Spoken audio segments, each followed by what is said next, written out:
Comments बस सही से चले तो मेक श्योर कि तू बैठ यहाँ पे देखना, ऑब्जर्व कर देना थोड़ा।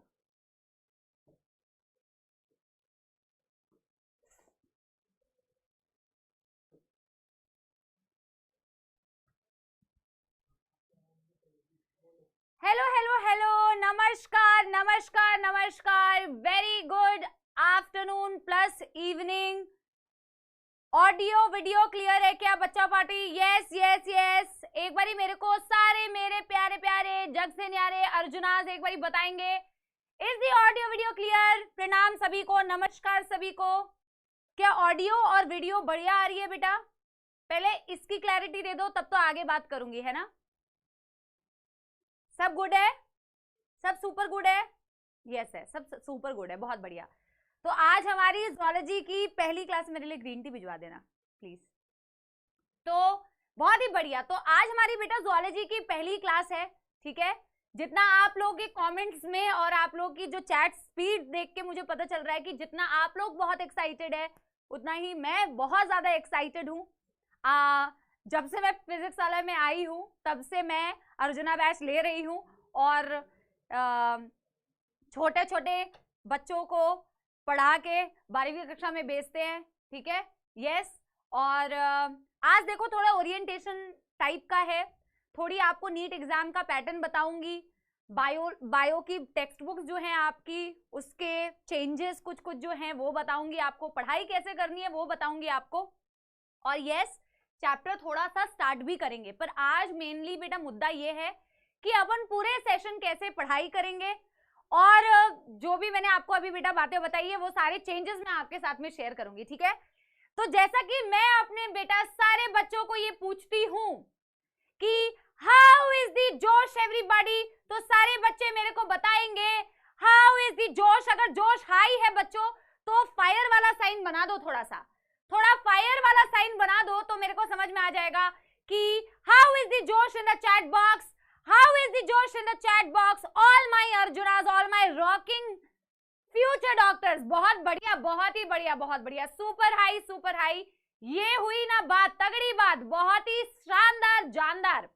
देखो जो एनर्जी जो जोश बेटा तुम्हारी लेक्चर नंबर 1 में है, हालांकि तुम्हारे तो बेटा 2 लेक्चर्स ऑलरेडी हो चुके हैं, है ना? और मतलब 2 लेक्चर्स ऑलरेडी हो चुके हैं, मतलब अर्जुना बैच का 2 लेक्चर ऑलरेडी हो चुके हैं, ज़ूलॉजी का पहला लेक्चर है, ठीक है? सारे आपके टीचर्स ने आपको बहुत अच्छे से समझाया होगा कि बैच में कैसे पढ़ाई करनी है। मैं भी बहुत कुछ अलग बातें नहीं बताऊंगी बेटा, घुमा फिरा के मैं कुछ वही बातें बताऊंगी, बट मेरा फर्ज बनता है कि मैं आपको थोड़ा सा बेटा गाइडेंस दूं कि हमें सेशन में बेटा किस तरीके से प्रोग्रेस करना है ताकि हमारी पढ़ाई बहुत अच्छे से हो सके, ठीक है? यस। तो मैं कुछ बेटा उन बातों का जिक्र करना चाहूंगी।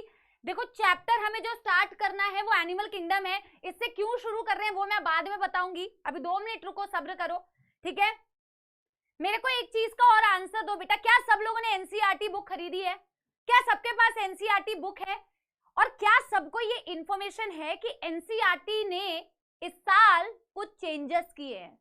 एनसीईआरटी ने मतलब क्या, सीबीएसई वालों ने एनसीईआरटी में कुछ चेंजेस करे हैं, क्या इसका आइडिया सबको है? अगर नहीं है तो उसका आइडिया मैं आपको दूंगी, ठीक है? अगर एनसीईआरटी नहीं है तो आपकी सबसे पहली बेटा जिम्मेदारी as a student, as a NEET aspirant, as a future doctor ये होनी चाहिए कि आप एनसीईआरटी की बुक खरीदिए, ठीक है? एनसीईआरटी की बुक खरीदिए। आप चाहो तो बेटा पुरानी एडिशन और न्यू एडिशन दोनों खरीद सकते हो, दोनों खरीदने का क्या कारण है वो मैं आपको बताऊंगी अभी, ठीक है? लेकिन आपके पास दोनों एनसीईआरटी होनी चाहिए। देखो आज के टाइम पे पीडीएफ के फॉर्म में तुम्हें बेटा मिल जाएगा, ऑब्वियस सी बात है, कहीं पे भी, बट अपन बेटा पता है एक एक हर चीज का ना एक इंपॉर्टेंस होता है, तो किताब से जब आप ऐसे पढ़ते हो ना, उसकी अपनी एक इंपॉर्टेंस है, उसको तुम पीडीएफ से रिप्लेस नहीं कर सकते, है ना? तो मैं चाहती हूँ कि आपके पास बुक होनी चाहिए, ठीक है? नंबर 1 चीज। अच्छा दूसरी बात बिल्कुल बेटा, अभी आप एकदम पेशेंस के साथ में, अपनी एनर्जी को इतनी जल्दी लूज मत करो बेटा, अपनी एनर्जी को इतनी जल्दी लूज मत करो, अभी सुनो मेरी बात। देखो मैंने ना यहाँ पे कुछ बातें मेंशन की है जो मैं चाहती हूँ आप लोग ध्यान से सुनो, क्योंकि बेटा इस चीज का लोड सारे बच्चों को रहता है। मैंने अभी लक्ष्य बैच में भी स्टार्ट किया था जब सेशन, तो लक्ष्य के बच्चे भी बड़े कंफ्यूज थे कि मैम चेंजेस का बता दो, एक बारी नीट में क्या पूछा जाएगा मैम एक बारी बता दो, ठीक है? तो मैं एक बारी आपको ये चेंजेस बता देती हूँ, पुरानी एनसीईआरटी में क्या था और नई एनसीईआरटी में क्या है। तो ये मैंने बेटा ओल्ड एनसीईआरटी के कुछ चैप्टर लिखे हुए हैं जूलॉजी के, ठीक है, और ये मैंने कुछ न्यू एनसीईआरटी के चैप्टर लिखे हुए हैं, ठीक है। यस, अरे काय का लो वॉइस है भैया, कुछ बच्चे लो वॉइस कह रहे हैं। क्या बेटा लो वॉइस है क्या? स्पैम कर रहे हो क्या? मैं एक बारी चेक करवा लेती हूँ, पर मेरे को पता है लो वॉइस नहीं है भैया। मेरी वॉइस कैसे लो आएगी तुम लोग को? एक बारी वॉइस चेक करवाना यार। हाँ, ओए स्पैमिंग नहीं करनी है बेटा कतई, ठीक है। आवाज बिल्कुल बढ़िया है, मधुर है, ठीक है। मैं चेक करवा रही हूँ, कई लोग बोल रहे हैं कि वॉइस लो है, तो मैं चेक करा रही हूँ बेटा। अगर पता चला ना कि स्पैम कर रहे हो तो फिर बेटा यहाँ से गायब हो जाओगे, ठीक है। वॉइस असलियत में लो है क्या? सपोले बच्चे सही बोल रहे हैं, जल्दी बताया जाए। लो है क्या? सच्ची सच्ची, झूठ नहीं बोलते हो? अच्छा देख लेते हैं, चलो चेक करवाते हैं, एक बारी चेक करवाते हैं और फिर मैं फिर ये कंटिन्यू करती हूँ। रुको मेरे को चेक करवा लेने दो। सही है क्या आवाज? पक्की बात? मेरे को एक बारी सुना दे तो मेरे को लाउड स्पीकर करके, मैं अपनी आवाज खुद सुन रही हूं। हेलो हेलो हेलो, नमस्कार नमस्कार नमस्कार।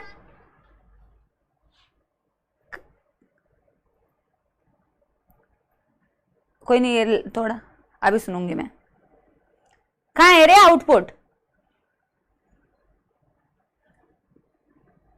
बेटा क्लियर है ना? हाई है ना?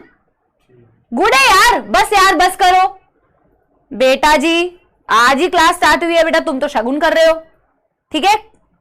वॉइस क्लियर है? ओके है, अब सही है बच्चे कह रहे हैं, अब सही है। हाँ अभी पिटाई पड़ रही है ना तो कह रहे हैं अभी सही है मैम, ठीक है। चलो सुनो मेरी बात, फिर भी बीच में चेक करते रहना यार, बच्चों का लॉस नहीं होना चाहिए, बच्चों को सुनाई देना चाहिए प्रॉपर, ठीक है। हाँ अच्छा सुनो, मैं ये बोल रही हूँ बेटा पुरानी, अब तुम 10वीं कक्षा में बेटा अभी तक क्या पढ़ रहे थे? तुम एक बायो की किताब पढ़ रहे थे, राइट? सॉरी, तुम बायो की किताब नहीं पढ़ रहे थे, तुम साइंस की किताब पढ़ रहे थे, साइंस की टेक्स्ट बुक पढ़ रहे थे, राइट? साइंस, उसमें तुम फिजिक्स पढ़ रहे थे, उसमें तुम केमिस्ट्री भी पढ़ रहे थे, उसमें तुम बायो भी पढ़ रहे थे। तुम्हारा बायो ऐसे अलग से तो था नहीं। अब तुम आ गए हो बेटा बाई चांस अच्छी पढ़ाई करके, या कैसे पढ़ाई करके 11वीं में आ चुके हो तुम फाइनली, ठीक है। अब तुम 11वीं में बेटा किताबों को अलग अलग पढ़ते हो भाई। फिजिक्स अलग है, और फिजिक्स की भी पार्ट 1 पार्ट 2 टाइप है क्या कुछ, और फिर केमिस्ट्री है, फिर बायोलॉजी है, तीनों किताब अलग हो गई। तो पहले से ही हमें बेटा उससे ही मौत आने लगती है, हमें पहले से मौत आने लगती है कि यार किताबें अलग हो गई, यानी कितना सिलेबस है, जो कि गलत बात नहीं है बेटा। आपके लाइफ का सबसे बड़ा जंप, लाइफ का नहीं बोलना चाहिए, स्कूल टाइम का सबसे बड़ा जो जंप होता है वो 10वीं से 11वीं का है, और ये सबने आपको बताया भी होगा, ठीक है। यस, सबने आपको बताया भी होगा, और उसके बारे में मैं आपको डिस्कशन भी करूंगी कि इसमें, अरे क्या कर रहे हो मैम? ज्यादा हो गई वॉइस मैम, वॉइस फट रही है, साउंड कम करो मैम, वॉइस ठीक है मैम। अरे बेटा यार, तुम्हें तो बेटा काफी प्रॉब्लम हो रही है साउंड से, तुम क्लास मुझे लेने दोगे या नहीं? गिरीश, गिरीश,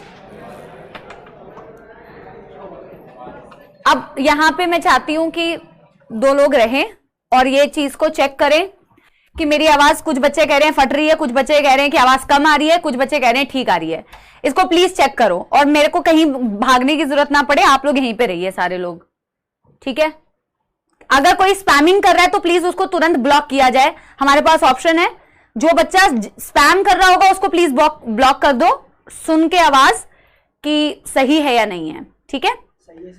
अच्छा अब सुनो बेटा मेरी बात। यस, अब सुनो बेटा मेरी बात, मैं क्या बोल रही हूँ यार, मेरे को चैट्स दिखाना, तुम मेरे को डेविएट कर दे रहे हो बेटा।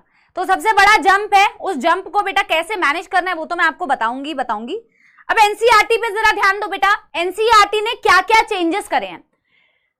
तुम अभी बायो की एक अलग से बुक पढ़ रहे हो, राइट? और उसमें बेटा 2 हिस्से हैं, बॉटनी मैम ले रही हैं, जूलॉजी वाला पार्ट मैं ले रही हूं। बॉटनी में बेटा आप क्या पढ़ेंगे? बॉटनी में आप पढ़ेंगे प्लांट्स के बारे में, और जूलॉजी में आप अपने बारे में, आई मीन एनिमल्स के बारे में पढ़ेंगे, सारे एनिमल्स के बारे में, राइट? That is zoology. अब जूलॉजी की बेटा पुरानी एनसीईआरटी में मैंने चैप्टर वाइज लिखा हुआ है कि कौन कौन से चैप्टर थे, ठीक है।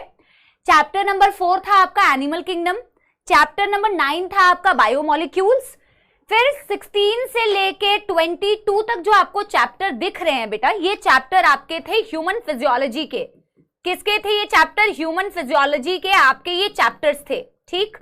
Digestion, then breathing and exchange of gases, then body fluids and its circulation, ठीक, then excretory products and its elimination, then locomotion and movement, then neural control and coordination, and then chemical control and integration. ये सारे human physiology के chapters थे जो आपके पुरानी NCERT में इस तरीके से दिए हुए थे, ठीक है।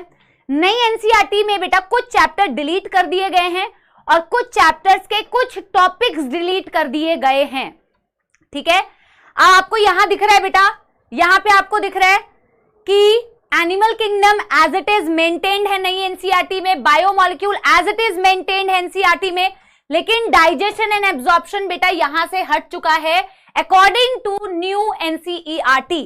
According to new NCERT digestion and absorption हटा दिया है और breathing and exchange of gases से चालू किया है, फिर बॉडी फ्लूइड्स इन सर्कुलेशन है बेटा, excretory products and it's elimination है बेटा, लोकोमोशन, न्यूरल एंड केमिकल। अब कुछ बच्चे कह रहे हैं कि ma'am what about structural organisation in animals, what about structural organisation in animals. अच्छा, यहां पे हमने structural organisation in animals chapter रखा नहीं है बेटा, उसका चैप्टर नंबर क्या है? चैप्टर नंबर क्या है? कोई मुझे पुरानी एनसीईआरटी का अगर देख के बताए। यहां पे स्ट्रक्चरल ऑर्गेनाइजेशन ये चैप्टर छूट गया है, ये पहले की एनसीईआरटी में जो था structural organisation in animals, I think 7 number है इसका, ऑर्गेनाइजेशन इन एनिमल्स, ठीक है, स्ट्रक्चरल ऑर्गेनाइजेशन इन एनिमल्स, ठीक है, चैप्टर नंबर 7 ही है ना। तो ये भी पहले की एनसीईआरटी में था और इसमें बेटा इस चैप्टर के कुछ हिस्से थे जिसमें एनिमल टिश्यूज था। अभी आप सिर्फ ध्यान से सुनेंगे, ये कुछ ऐसी चीजें हैं बेटा जो फ्यूचर में आपको कंफ्यूज कर सकती हैं, बस इसलिए मैं आपको बता रही हूं, ठीक है। एनिमल टिश्यू था, इसमें बेटा आपका बच्चों का फेवरेट कॉकरोच, इसमें बेटा फ्रॉग और इसमें अर्थवर्म था। ये सारी चीजें इस चैप्टर में इंक्लूडेड थी, ठीक है। अब बेटा देखो नई एनसीईआरटी के अकॉर्डिंग, पहले तो मैंने आपको कहा कि डाइजेशन एंड एब्जॉर्प्शन इन्होंने हटा दिया है, डाइजेशन एंड एब्जॉर्प्शन इन्होंने कंप्लीटली हटा दिया है। और नई एनसीईआरटी के अकॉर्डिंग बच्चों, ये जो चैप्टर है ना स्ट्रक्चरल ऑर्गेनाइजेशन इन एनिमल्स, ये जो चैप्टर है ना स्ट्रक्चरल ऑर्गेनाइजेशन इन एनिमल्स, इसका भी 90% टॉपिक डिलीट कर दिया है। इन्होंने एनिमल टिश्यू डिलीट कर दिया है, इन्होंने कॉकरोच डिलीट कर दिया है, इन्होंने अर्थवर्म भी डिलीट कर दिया है। समझ रहे हो मेरी बात? यस, आप समझ रहे हो मेरी बात? यस। हमने क्या बोला कि यहां पर structural organisation in animals chapter दिया तो हुआ है, स्ट्रक्चरल ऑर्गेनाइजेशन इन एनिमल्स दिया तो हुआ है न्यू एनसीईआरटी में, बट बेटा इसमें सिर्फ और सिर्फ क्या टॉपिक दिया हुआ है? Only frog. तो जो चैप्टर बेटा कंप्लीटली डिलीट हो चुका है वो कौन सा चैप्टर है? Digestion and absorption. जो चैप्टर 95% डिलीट हो चुका है वो चैप्टर है एनिमल टिश्यू वाला, यानी कि स्ट्रक्चरल ऑर्गेनाइजेशन वाला, सिर्फ उसमें फ्रॉग दिया हुआ है। पहले मेरे को बताओ बेटा, यहां तक कोई कंफ्यूजन तो नहीं है कि मैम क्या बोल रही हैं? ये पढ़ा नहीं रही हूं बेटा, मैं ये वो चीज बता रही हूं। 11th क्लास का बच्चा तो बेटा खास करके बहुत परेशान रहता है कि उसे पता ही नहीं होता कि मैम ये क्या है, मैम हम इतने कंफ्यूज हैं कि हमें कौन से चैप्टर्स पढ़ने हैं, कौन से नहीं पढ़ने हैं, ठीक है, यस। अब हम आपको कैसे पढ़ाएंगे? क्या मैम जो डिलीटेड सिलेबस है उससे नीट में पूछा जाएगा या नहीं? तो लेट मी टेल यू, पहली बात तो ये जो चेंजेस किए हैं ये आपके एनसीईआरटी में सीबीएसई वालों ने चेंज किए हैं। एनटीए जो नीट का एग्जाम कंडक्ट करता है वहां से कोई इंफॉर्मेशन नहीं आई है कि भैया जो चैप्टर डिलीट हुए हैं वो हम नीट एग्जाम में नहीं देंगे, ऐसा कुछ भी एनटीए से ऑफिशियली अभी नहीं आया है। जो भी आपके टॉपिक्स नई एनसीईआरटी में हैं, जो टॉपिक्स आपके डिलीट हो चुके हैं, वो सिर्फ आपके बोर्ड्स के हिसाब से डिलीट हुए हैं, वो सिर्फ आपके बोर्ड प्रोस्पेक्टिव से डिलीट हुए हैं। सीबीएसई वालों के लिए मैं बोल रही हूं, ठीक है, यस, वो आपके बोर्ड प्रोस्पेक्टिव से डिलीट हुए हैं। एनटीए से कोई अपडेट नहीं है बेटा, एनटीए की कोई इंफॉर्मेशन नहीं है। हालांकि हम सबको पता है बेटा एनटीए एनसीईआरटी को फॉलो करके ही नीट का एग्जाम कंडक्ट करती है। तो आप लोग लिए अच्छी बात तो ये कि आप अगले साल तो नीट दे नहीं रहे हो, आप तो 2 साल के बाद नीट दे रहे हो, तो कुछ टाइम में बेटा इंफॉर्मेशन हमारे पास आ जाएगी और हमारे पास जब इंफॉर्मेशन आएगी तो वो इंफॉर्मेशन हम आपको भी देंगे, तो उसके लिए आप परेशान मत हो ना, वो हमारी रिस्पॉन्सिबिलिटी है कि हम आपको बताएंगे। एनटीए की तरफ से कोई अपडेट नहीं है बेटा अभी कि वो इस डिलीटेड टॉपिक में से क्वेश्चन देंगे या नहीं देंगे। इस साल के लिए तो भूल ही जाओ, मैं तुम्हारे लिए बात कर रही हूं। जब उनकी तरफ से अपडेट आएगा तो मैं बताऊंगी। ये जो डिलीट हुआ है बेटा, ये सिर्फ बोर्ड, सीबीएसई बोर्ड के लिए बेटा वो टॉपिक डिलीट हुए हैं, आपके बोर्ड्स में नहीं पूछे जाएंगे, ठीक है। अब क्या मैम आप डिलीटेड टॉपिक पढ़ाओगे? मैम बाकी बोर्ड्स में तो डिलीटेड टॉपिक भी है, तो मैम हमारा ये किस तरीके का अप्रोच होने वाला है ये मैं आपको अभी बताने वाली हूं, ठीक है, कि हमें किस तरीके से पढ़ना है। जो डिलीट हो चुका है उसको कब पढ़ना है, उसको कैसे पढ़ना है, उसको पढ़ना भी है या नहीं। तो मैं आपको पहली बात तो बेटा अप्रोच बताने वाली हूं कि हम इस चीज को कैसे बेटा प्रोग्रेस करने वाले हैं, ठीक है, हम किस तरीके से प्रोग्रेस करने वाले हैं। तो हम कैसे प्रोग्रेस करने वाले हैं, देखो ये बेटा 3 साल में पहली बार होने वाला है कि हम एनिमल किंगडम से एक्चुअल में शुरुआत कर रहे हैं। मैंने पिछले दोनों साल जो अर्जुना बैच पढ़ाया था उसमें आपको जानकर हैरानी होगी कि हम एनिमल किंगडम को लास्ट में पढ़ाते थे और ये जो स्ट्रक्चरल ऑर्गेनाइजेशन है इससे हम शुरुआत करते थे। हालांकि अगर तुम एनसीईआरटी की सीक्वेंसिंग देखोगे तो एनिमल किंगडम सबसे मतलब जूलॉजी के टॉपिक में सबसे पहले आता है, ठीक है, सबसे पहले आता है। तो हम इस साल इसे पहले क्यों पढ़ा रहे हैं ये मैं आपको अभी बताऊंगी, लेकिन हम इससे शुरू कर रहे हैं, ठीक है, हम इससे शुरू कर रहे हैं, ठीक है। बायोमोलिक्यूल्स यहां पे नहीं है, बायोमोलिक्यूल्स यहां पे नहीं है, बायोमोलिक्यूल्स आई थिंक इन दोनों के बीच में है, मैं कंफर्म करके बता दूंगी कि बायोमोलिक्यूल शेड्यूल में हमने कहां रखा हुआ है, ठीक है। हम सबसे पहले बेटा एनिमल किंगडम से शुरू करेंगे, फिर हम ह्यूमन फिजियोलॉजी, फिर हम ह्यूमन फिजियोलॉजी पे जाएंगे, ठीक है। और ह्यूमन फिजियोलॉजी में हम ब्रीदिंग, क्योंकि डाइजेशन आपका डिलीट हो चुका है तो हम ब्रीदिंग, फिर बॉडी फ्लूइड्स, फिर एक्सक्रीटरी प्रोडक्ट्स, फिर लोकोमोशन एंड मूवमेंट, शायद बीच में हमने कई बायोमोलिक्यूल्स रखा है, फिर न्यूरल एंड केमिकल। जो टॉपिक आपके नई एनसीईआरटी में डिलीट नहीं हुए हैं सबसे पहले हम सीक्वेंस में उन्हें पढ़ने वाले हैं, ठीक है। आप बेटा पेशेंस के साथ में सुनो, कौन सी रेफरेंस बुक चाहिए मैं सब बताऊंगी बेटा, अभी बिल्कुल चैटिंग मत करो बेटा, मैम क्या बोल रही है वो सुनो तो सही, ठीक है। तो हम बेटा इस तरीके से पढ़ने वाले हैं चैप्टर्स को। जो सबसे पहले हम पढ़ने वाले हैं वो टॉपिक्स हैं जो डिलीट नहीं हुए हैं, लेकिन हम डिलीटेड टॉपिक्स को भी पढ़ेंगे, क्योंकि मैंने आपको क्या बोला, एनटीए की तरफ से कोई अपडेट नहीं है।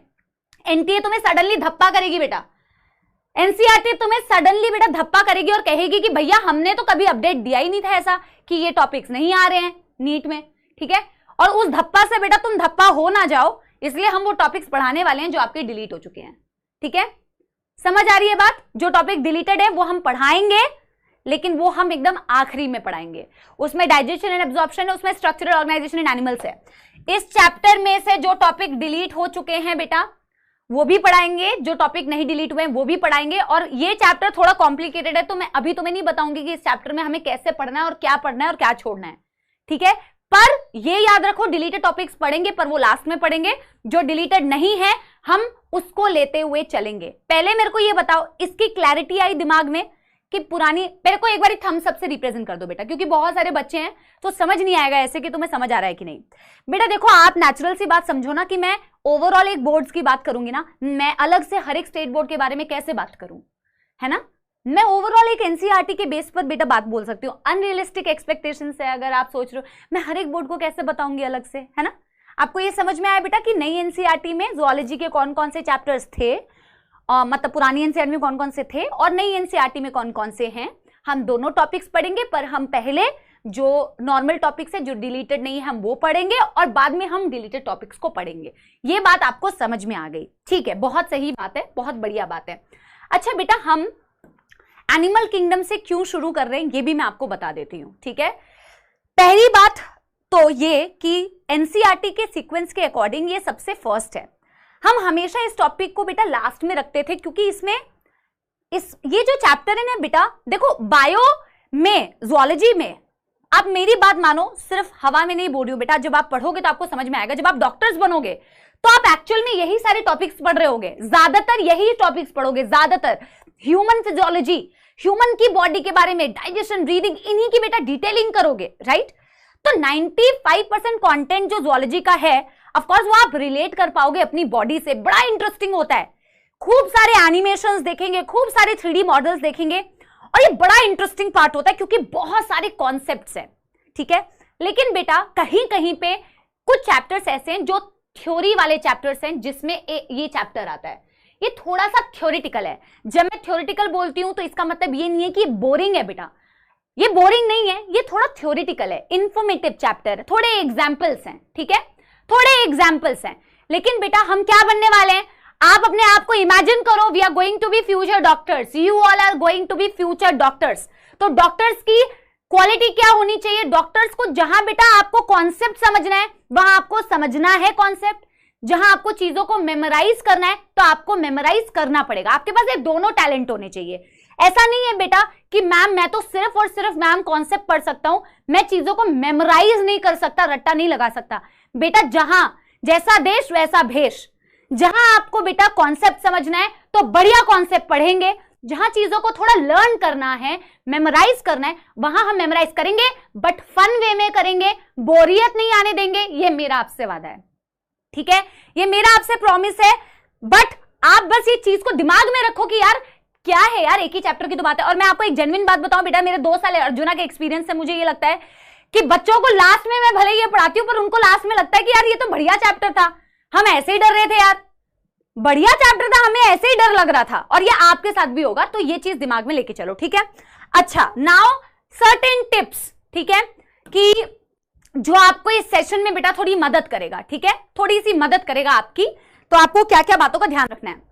आपको पता है कि नीट का एग्जाम बेटा पैटर्न क्या होता है, 720 नंबर का आपका बेटा टोटल एग्जाम का मार्क्स होता है, जिसमें आप बेटा इस तरीके से डिवीजन करते हैं 360 प्लस 360, है ना। और 360 जो होता है बेटा, 360 जो होता है बेटा that is physics plus chemistry, ठीक है, ये आपको पता है। और जो अनदर 360 होता है बेटा that is for total biology, total biology, right, समझ आ रही है बात, जिसमें बॉटनी आधा होता है और जूलॉजी आधा होता है, हाफ हाफ। ये पैटर्न जिसको नहीं पता है वो मैं आपको उसके लिए बता रही हूं, 50% 50%, ठीक है, यस यस। और बायो में बेटा जो क्वेश्चंस हर सेक्शन में आते हैं, जैसे जूलॉजी में टोटल 50 क्वेश्चंस होते हैं और सेक्शन ए सेक्शन बी में डिवाइडेड होते हैं, जो आपको मैं धीरे धीरे आगे का पैटर्न भी बताऊंगी। आपका नीट बेस्ड बेटा एग्जाम भी होगा, ठीक है, और 50 में से आपको 45 क्वेश्चंस अटेम्प्ट करने होते हैं, ठीक है। आपके जब भी बेटा यहाँ पे नीट बेस्ड एग्जाम होंगे तो आपको ये सारी बातें समझ में आएंगी जब आप एग्जाम दोगे। पहली बात तो ये, तो आपको ये समझ में आ रहा है बेटा कि दोनों सब्जेक्ट्स की कितनी इंपॉर्टेंट है, इंपॉर्टेंट है मतलब इंपॉर्टेंस है, अंग्रेजी खराब हो रही है, दोनों चैप्टर्स की, दोनों सब्जेक्ट्स की कितनी इंपॉर्टेंस है, बायो की इटसेल्फ कितनी इंपॉर्टेंस है। 360 तुम्हारा बायोलॉजी है। देखो जिस बच्चे की बेटा बायो खराब होती है ना, तो फिर उसका नीट खराब होगा ही होगा फॉर श्योर। आपका बायो स्ट्रॉन्ग होना चाहिए, और बेटा ज्यादातर बच्चों का बायो अच्छा होता है। अच्छे को आपको सुपर अच्छा बनाना है for good rank and selection, ठीक है। और अगर आप अपने टीचर्स को फॉलो करोगे और डे 1 से सिंसियरली पढ़ोगे, स्पैमिंग नहीं करोगे, इनफैक्ट आप हर क्लास में कुछ लर्न करने के बारे में सोचोगे, तो बेटा trust me this is not difficult, trust me this is not difficult, ठीक ठीक है। अच्छा, एग्जाम का पैटर्न बता दिया, ये बातें आप लोगों को सबने बताई होगी, ठीक है। फिर भी मैं कुछ पॉइंट डिस्कस करके फिर बेटा आगे बढ़ूंगी। बेटा कोई भागना नहीं है, कोई रेस में हम नहीं है कि मैम टॉपिक स्टार्ट कर देंगी, टॉपिक हम स्टार्ट करेंगे बेटा, लेकिन आपको बेटा कुछ चीजों की इंफॉर्मेशन पहले होनी चाहिए बैच स्टार्ट करने से पहले, ठीक है। अच्छा, मैंने अपना नाम तो बताया ही नहीं यार, मैं आपको क्लास लेने लग गई, मैंने अपना नाम तो आप लोगों से शेयर ही नहीं किया, ठीक है। तो बहुत सारे बच्चे जो मुझे जानते नहीं होंगे, अपना नाम मैंने बताया नहीं है बेटा। I am your very own समाप्ति ma'am, my name is Samapti ma'am and I will take your zoology. I forgot to tell my introduction to all of you. I am so sorry for that, ठीक है। अच्छा, तो this is a very big jump 10वीं से 11वीं का, but बेटा आप बिना लोड के 10वीं से 11वीं का जंप ले पाए, इसके लिए आपको क्या क्या बेटा चीजें फॉलो करनी पड़ेंगी, ये मैं थोड़ी सी बता देती हूँ आपको बातें। सिंसियरिटी, कंसिस्टेंसी एंड डिसिप्लिन, ठीक है। सिंसियरिटी, कंसिस्टेंसी एंड डिसिप्लिन, ये आपके सिर्फ नीट एग्जाम के लिए जरूरी नहीं है बेटा, ये आपके लाइफ टाइम के लिए जरूरी है। और बच्चों यहाँ पे सिर्फ पढ़ाई नहीं सीखनी है, ठीक है। यहाँ पे सिर्फ ये नहीं सोचो कि मैं रटने के लिए आया हूं या बस किताबी ज्ञान बेटा हासिल करके चला जाऊंगा। सिर्फ किताबी ज्ञान से जीवन में आगे नहीं बढ़ा जाता बेटा, आपको बेसिक बेटा वैल्यूज भी आनी चाहिए, ठीक है। लाइफ में आपको आगे बढ़ने में यही बेसिक बेटा एथिक्स वैल्यूज काम में आएंगी, तो हम बहुत सारी चीजें लर्न करेंगे। अभी आप छोटे छोटे बच्चे हो, पूरी 11वीं 12वीं पढ़ोगे, बहुत सारी चीजें लर्न करोगे। कभी ये सिर्फ सोच के बेटा पेपर में, मतलब ये सब सिर्फ सोच के क्लास में मत बैठना कि यार पढ़ लूंगा नंबर आ जाएंगे बस दैट्स इट, ठीक है, ये नहीं, ठीक है। बहुत सारी चीजें हम लर्न करेंगे, सिर्फ नंबर लाने के पीछे मत रेसिंग में दौड़ना, हमेशा बेटा दौड़ना कि कुछ सीखने को मिलेगा, हर दिन कुछ सीखने को मिलेगा, ठीक है, हर दिन कुछ सीखने को मिलेगा। और हम उस चीज को सीखने के लिए यहाँ पे बैठे हैं, सिर्फ बेटा रट के उगलना के लिए हम नहीं बैठे हैं, ठीक है, फर्स्ट थिंग। और आप जितने सिंसियर रहेंगे, आप जितना कंसिस्टेंट वे में क्लास को अटेंड करेंगे, जितना डिसिप्लिन रहेंगे बेटा, उतनी आपके लिए ये राह आसान होने वाली है। जो बच्चा एक हफ्ता क्लास बेटा एकदम जोश से स्टार्ट करता है कि यार अब तो तुम देख लेना, नई नई बुक की खुशबू, आहा क्या मजा आ रहा है यार, अब तो फोड़ दूंगा एक बार में, मेरे को कोई रोक नहीं सकता, वो एक हफ्ते के बाद बेटा एकदम एनर्जी ड्रॉप हो जाती है, फिर आने लगता है बैकलॉग। अभी हमने फिजिक्स के हमारी जो क्लासेस हुई उसी में बैकलॉग आने लगता है। ये आप लोगों के बच्चों की बेटा सबसे बड़ी टेंशन होती है। आपको पता है 12th के बच्चे हमें ये बोलते हैं कि मैम 11th खराब हो गई हमारी, मैम बता दो क्या करें। तुम वो गलती मत करना, ठीक है, तुम वो गलती मत करना यार, ठीक है। तुम्हें बेटा 11th इतने अच्छे से करनी है कि 12th में आके तुम ये ना बोलो कि मैम 11th खराब हो गई, हम क्या करें। समझ आई बात। तो कंसिस्टेंसी के साथ में, डिसिप्लिन के साथ में क्लास अटेंड करनी है। नोट्स बेटा अपने खुद के बनाने हैं, अपने नोट्स खुद के होने चाहिए, ठीक है। ये नहीं कि टॉपर नोट्स दे दो मैम, शॉर्ट नोट्स दे दो मैम। बच्चा बेटा अच्छा परफॉर्म एग्जाम में अपने ही नोट से कर पाता है। क्लास में जब आप बैठोगे तो आप अपने हैंड रिटन खुद के लिखे हुए नोट्स बनाओगे। मैं आपको समय दूंगी क्लास में लिखने का, आप उस टाइम को यूटिलाइज करके बेटा क्लास में स्वयं अपने खुद के नोट्स बनाएंगे। बच्चे बहुत सुंदर सुंदर नोट्स बनाते हैं। सुंदर का मतलब ये नहीं है कि मैं 10 कलर से लिखूं, नहीं, ऐसी हैंडराइटिंग में लिखूं कि मेरे को अपना नोट समझ में आए, 11th खत्म होने के बाद ये ना लगे कि मैंने ये क्या लिखा था। अपने नोट्स खुद बनाना है, ठीक है, ठीक है। Focus in the class. आप क्लास में जो पढ़ते हैं, जिस बच्चे को क्लास में 70 से 80% चीजें लर्न हो जाती है, वही क्लास में फोकस वे में सुन रहा है।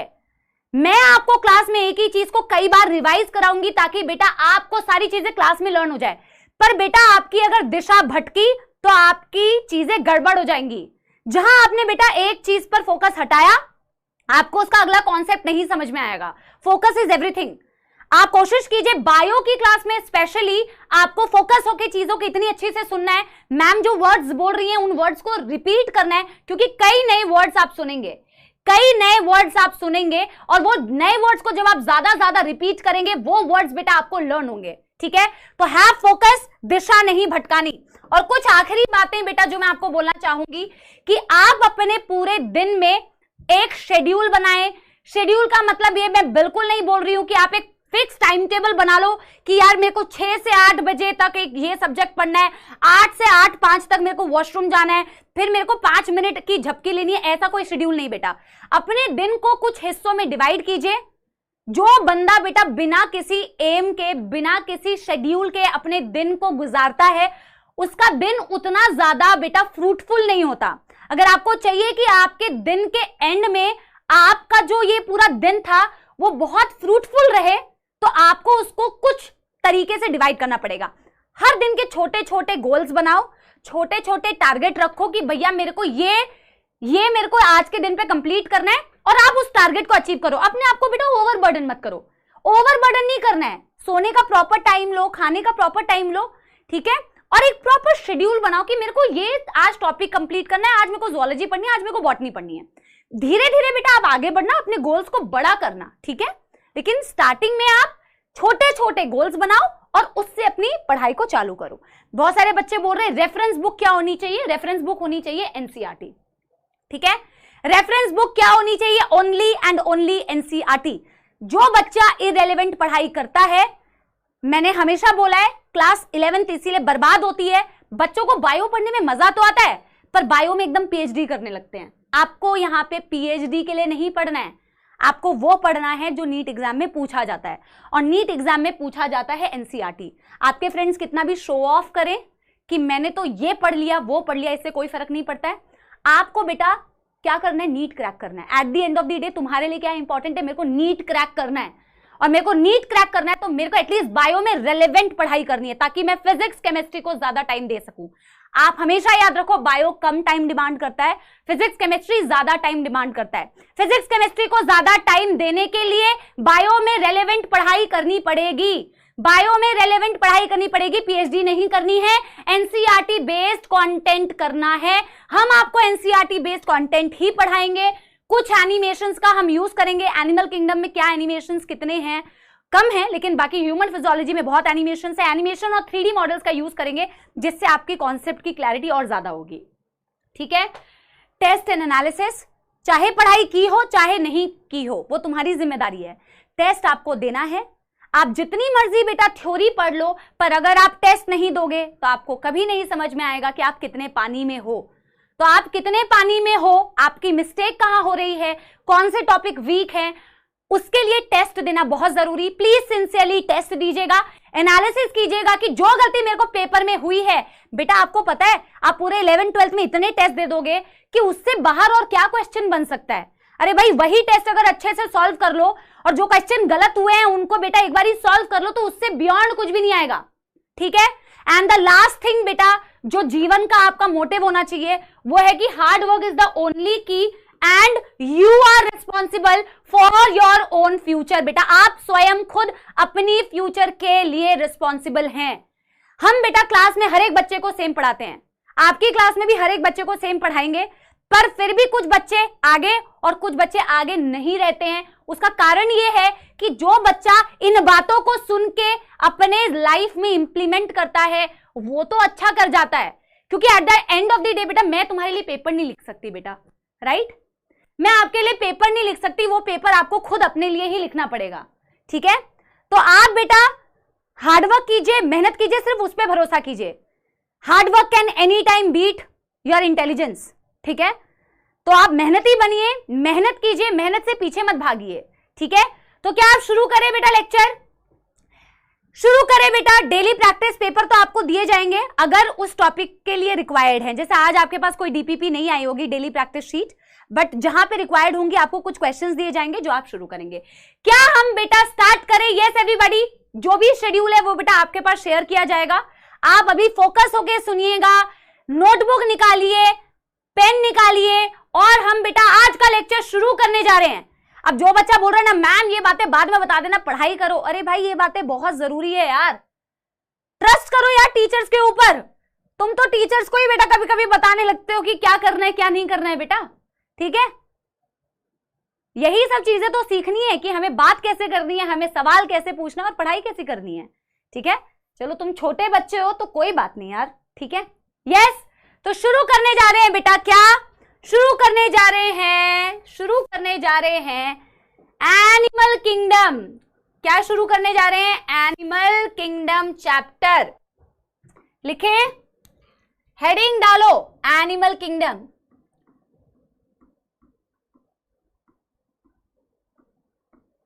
हेडिंग डालो एनिमल किंगडम। ठीक है, जब भी मैं आपको कोई क्वेश्चन पूछूंगी तो पोल क्रिएट करने का बेटा हमारे पास यहाँ पे ऑप्शन है। पोल क्रिएट करके आपसे मैं क्वेश्चंस पूछ सकती हूँ। हालांकि पोल वाले पे बेटा अभी थोड़ा सा वर्क चल रहा है तो सारे बच्चों के पास पोल जाता नहीं है, बट कोशिश करेंगे। जब क्वेश्चंस पूछूंगी तो मैं ट्राई करूंगी आपके साथ पोल क्रिएट करने का। ठीक है, चलो बेटा आप मेरे को आंसर देना, ये 2 वे कम्युनिकेशन होना चाहिए, ये 2 वे कम्युनिकेशन होना चाहिए बच्चों। ठीक है, तो आप मुझे आंसर दे सकते हो कमेंट्स में जब मैं आपसे पूछूंगी। हम किसके बारे में पढ़ने वाले हैं इस चैप्टर में? हम एनिमल किंगडम, किंगडम एनिमेलिया। जैसे आप प्लांट किंगडम बोलते हैं वैसे ये क्या है? Animal kingdom, kingdom animalia. जब मैं आपको पूछती हूँ बेटा अपन क्या है, हम एनिमल्स हैं, है ना, द मोस्ट इंटेलिजेंट एनिमल्स, ऐसा हम बिलीव करते हैं। ठीक है, but anyway we are also animals.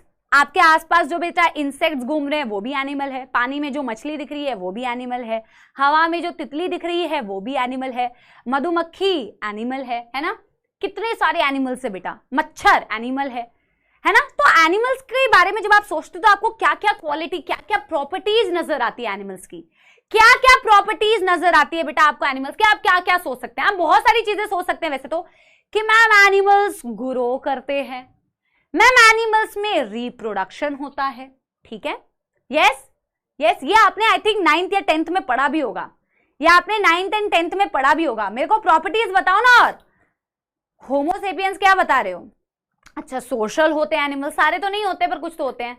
Ma'am movement होता है, लोकोमोशन होता है, हालांकि सब में नहीं होता है, ठीक है, मूव कर सकते हैं, ठीक है ठीक है। अच्छा, ब्रीदिंग होती है मैम।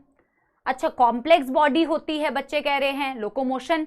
एक बच्चे का आंसर आया है जो मैं पूछना चाह रही थी, दैट इज मल्टी सेल्यूलैरिटी। एनसीईआरटी, मैंने क्या बोला बेटा? एनसीईआरटी लेके चलेंगे, मैं आपको एनसीईआरटी क्लास में रीड भी कराऊंगी।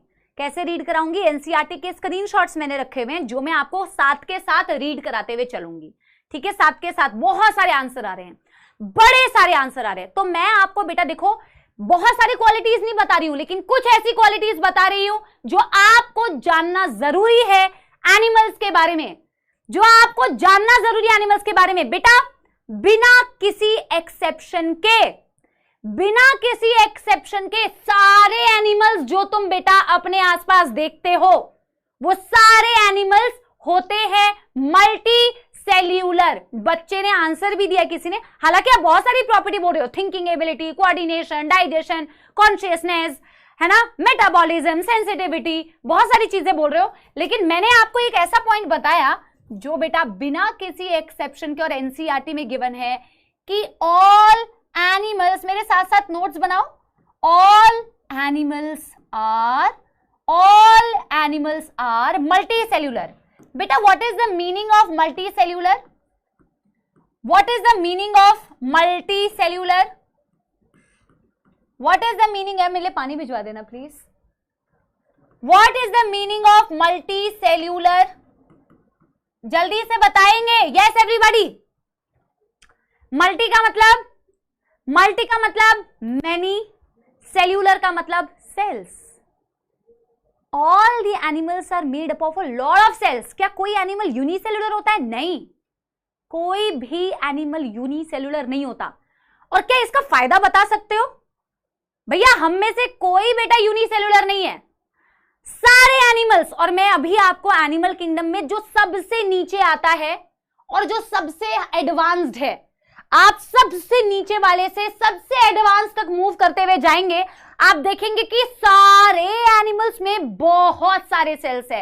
वेरी वेरी गुड, शाबाश बच्चा पाड़ी, वेरी वेरी गुड, बहुत बढ़िया, बहुत ही बढ़िया बेटा, बहुत जानदार। देखो हम कह रहे हैं कि यार इसका मतलब है मैम, इस वर्ड को तोड़ के अगर हम देखें, इस वर्ड को अगर हम मैम तोड़ के देखें तो हम कह सकते हैं मैम मेनी सेल्स। इसी से बेटा वर्ड का मतलब क्लियर हो गया, इसी से वर्ड का मतलब बेटा क्लियर हो गया। वेरी गुड यार, division of labour, very very good बेटा, सो प्राउड ऑफ यू। कई बच्चे पहले से पढ़ के आए हैं, which is a good thing, ठीक है, बहुत बढ़िया बेटा, बहुत शानदार, एब्सोल्युटली करेक्ट बेटा। हम सारे, क्योंकि बहुत सारे सेल्स के बने हैं, हम सारे मल्टी सेलुलर। इससे क्या फायदा हुआ आज सोच के देखो। एक एग्जांपल देती हूं, सपोज एक हमारा पीडब्ल्यू का ये ऑफिस है, ठीक है। अगर बेटा इस ऑफिस में सिर्फ एक ही बंदा था, एक ही बंदा काम कर रहा होता, बहुत बड़ा ऑफिस है और उसको सारी क्लासेस लेनी पड़ती, क्या क्या होता? भाई झाड़ू लगाए पड़े हैं, भाई बोर्ड भी साफ कर रहे हैं, खाना भी बना रहे हैं, चाय भी बना रहे हैं, बायो भी पढ़ा रहे हैं, फिजिक्स भी पढ़ा रहे हैं, केमिस्ट्री भी पढ़ा रहे हैं, फिर बेटा मौत आएगी, मौत आने लगेगी। एक ही बंदे से इतना सारा काम कराओगे तो मौत आने लगेगी बेटा। अगर आपके पास बहुत सारे सेल्स है तो काम क्या हो जाएगा? डिवाइडेड। भाई मैनेजमेंट अलग, बायो के टीचर्स अलग, फिजिक्स के अलग, केमिस्ट्री के अलग, चाय हमारे बनाने के लिए भैया अलग, है ना। तो हमने काम को क्या कर दिया? डिवाइड। और ये काम डिवाइड करने पर काम हो जाता है आसान, ठीक है, ठीक है, समझ रहे हो, एफिशिएंसी बढ़ जाएगी। अब तुम्हें ही बेटा कोई बोल देना घर में कि भाई जाके बाहर से वो ले आ, कुछ सामान ले आ, तो तुम्हें ऐसी परेशानी लगती है, सफाई भी, शॉपिंग भी, सारा काम मुझे ही करना पड़ता है, जरा निर्मा शुद्ध नमक देना।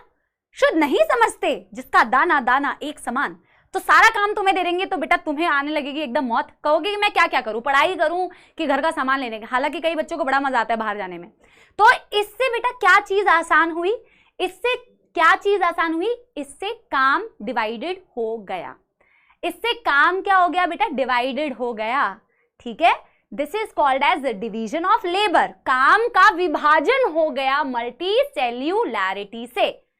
डन डन डन है ना। मैं इसको लिखूं यहां, मैं इसको यहां लिखूं कि दिस हेल्प्स इन, बहुत ही छोटी छोटी बातें बता रही हूं, बहुत ही बेसिक्स बता रही हूं, बहुत ही बेसिक्स बता रही हूं बच्चों, ठीक है। This helps in division of labour, this helps in division of labour. साथ के साथ लिखते जाओ बच्चों, वर्क डिवीजन, ठीक है।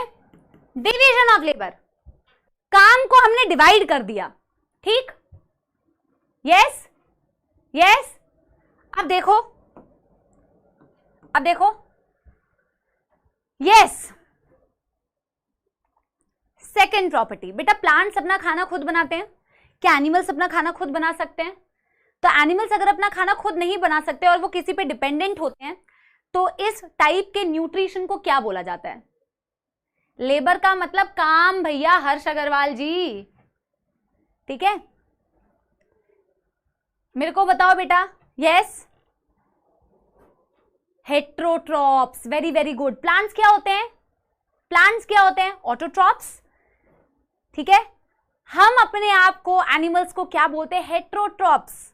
ये जो होते हैं हेट्रोट्रॉप्स होते हैं, अपना खाना खुद नहीं बना सकते, ठीक है, दूसरों पे डिपेंडेंट होते हैं। ऐसा वाला नहीं कि मैंने खुद कुक कर लिया, नहीं भैया, तुम फोटोसिंथेसिस थोड़ी करते हो, धूप वो थोड़ी कर रहे हो, ठीक है। तुम किसी और पे डिपेंडेंट हो, तो तुम्हारा जो टाइप ऑफ न्यूट्रिशन है वो है हेट्रोट्रॉप। समझ आ गई बात? समझ आ गई बात? बेटा किसी भी पॉइंट में कोई दुख दर्द समस्या हो तो बताना, ठीक है। तो मैं लिख सकती हूं बेटा, हेट्रोट्रॉप्स होते हैं एनिमल्स, ठीक है। इसके बारे में मैं लिख सकती हूं डिपेंडेंट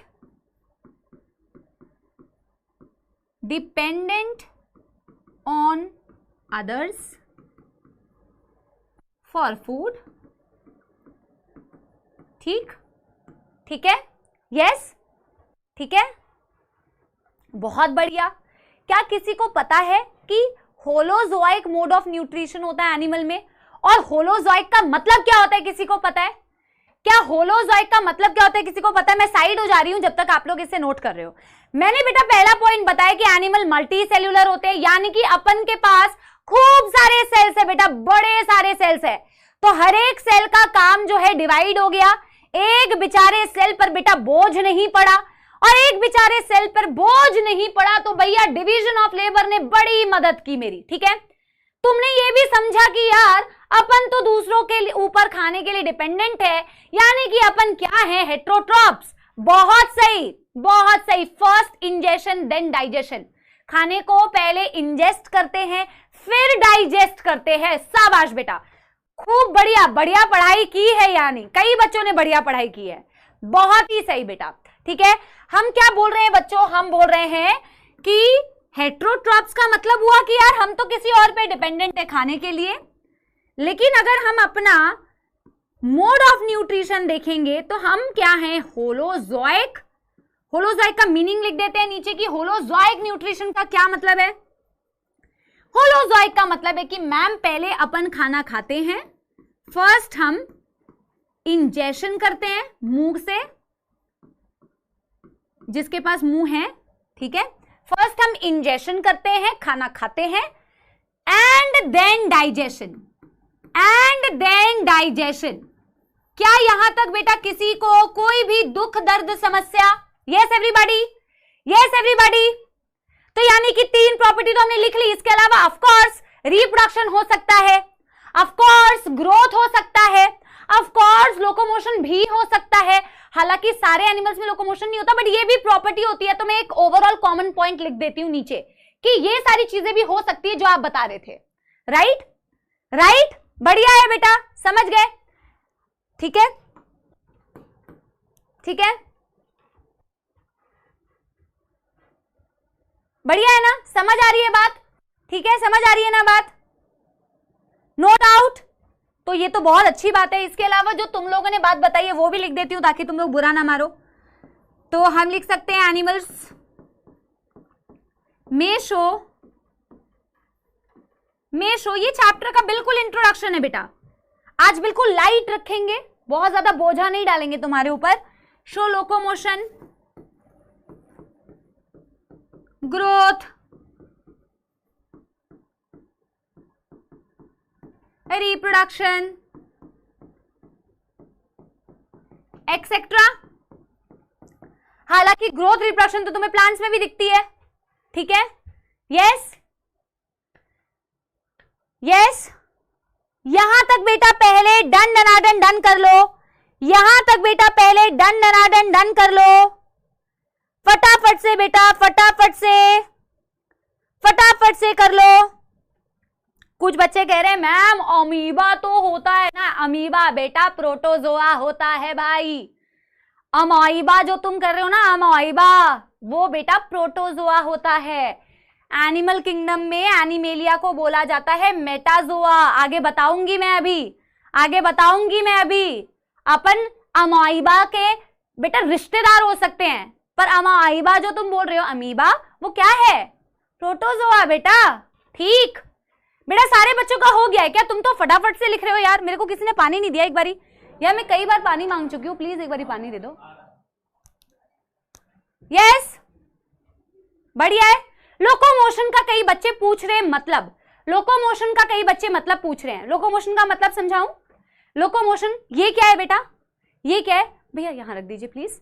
बेटा ये क्या है? ये हाथों को मैं मूव कर रही हूं ना, हाथों को मूव कर रही हूं। आप एक पूरा चैप्टर पढ़ेंगे लोकोमोशन एंड मूवमेंट, बिल्कुल बेसिक सी बारीक सा डिफरेंस है। ये मैं क्या कर रही हूं? मूवमेंट। इससे क्या मेरी पोजीशन चेंज हो रही है? इससे क्या मेरी पोजीशन चेंज हो रही है? नहीं ना।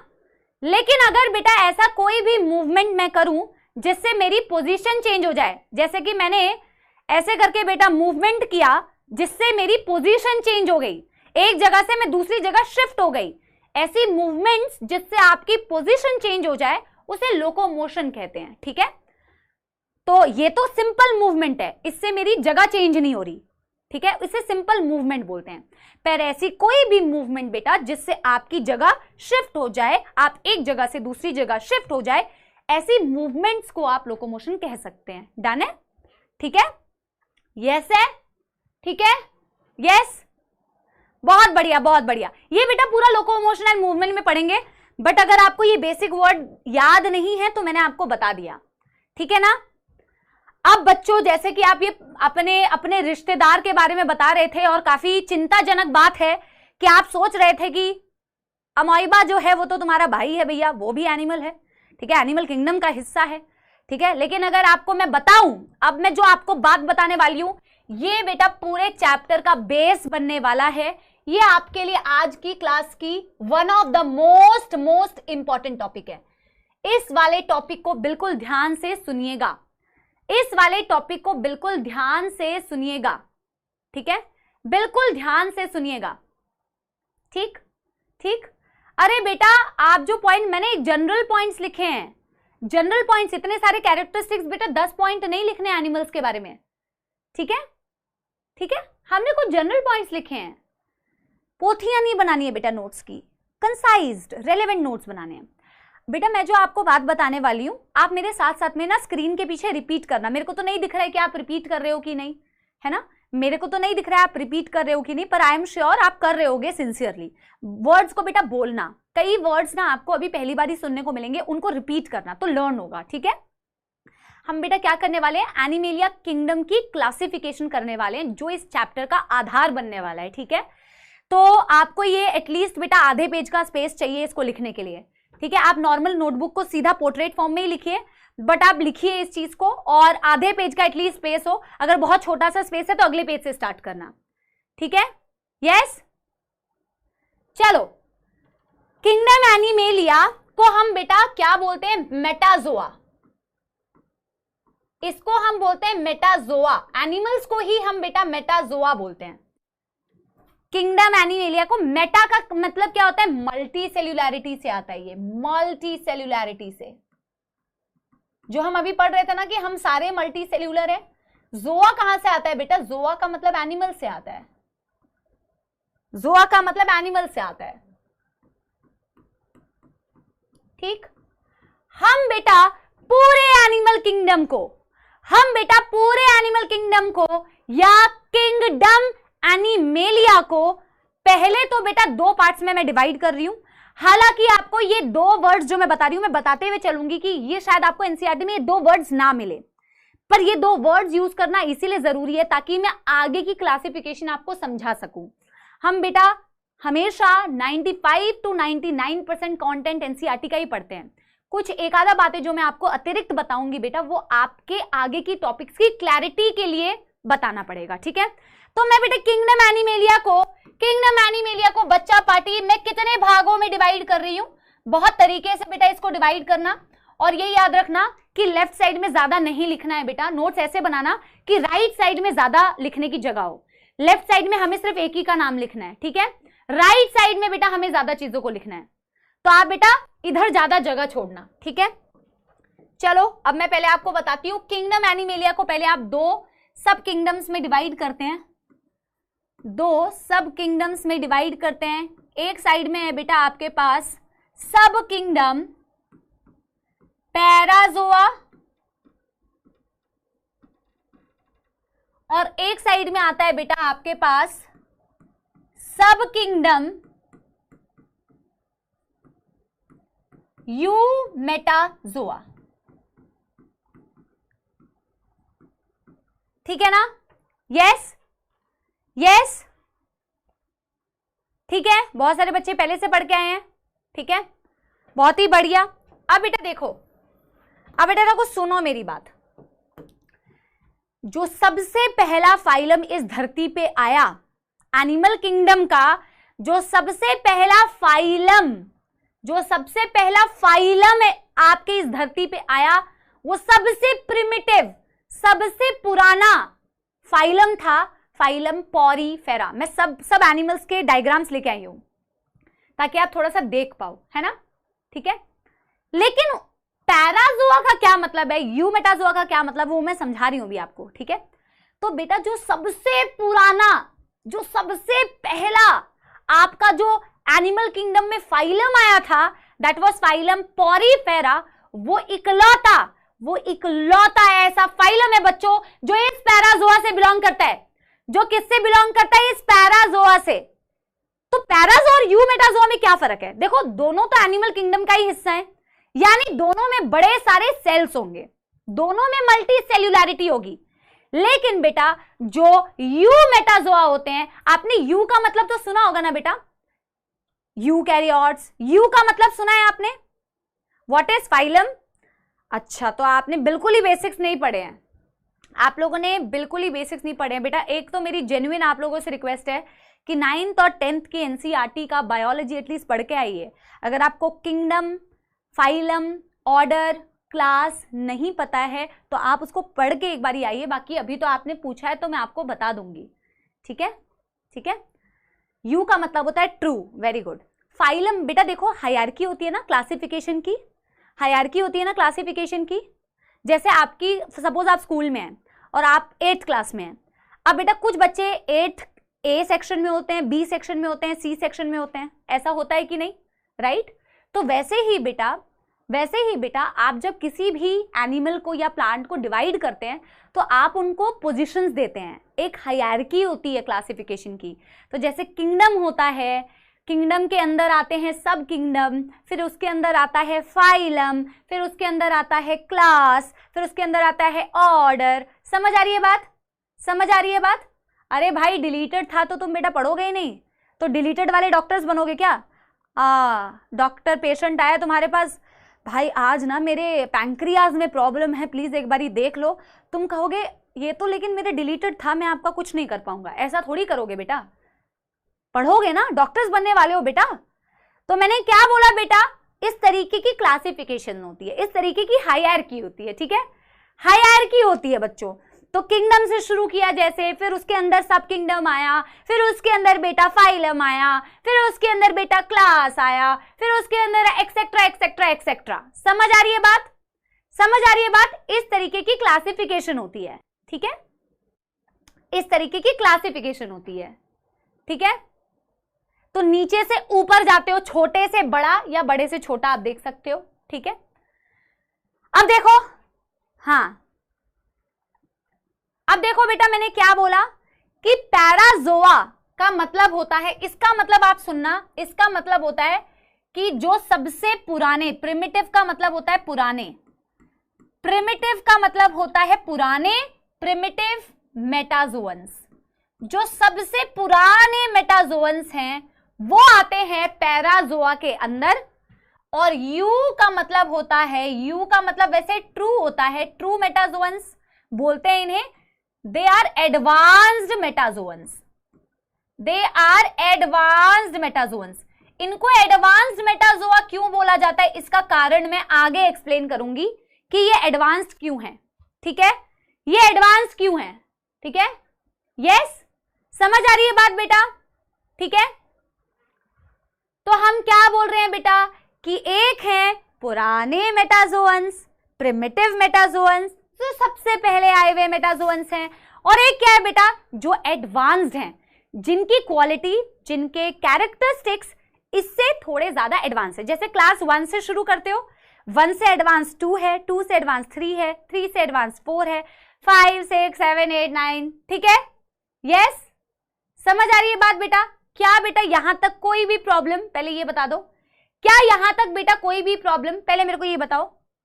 यस यस,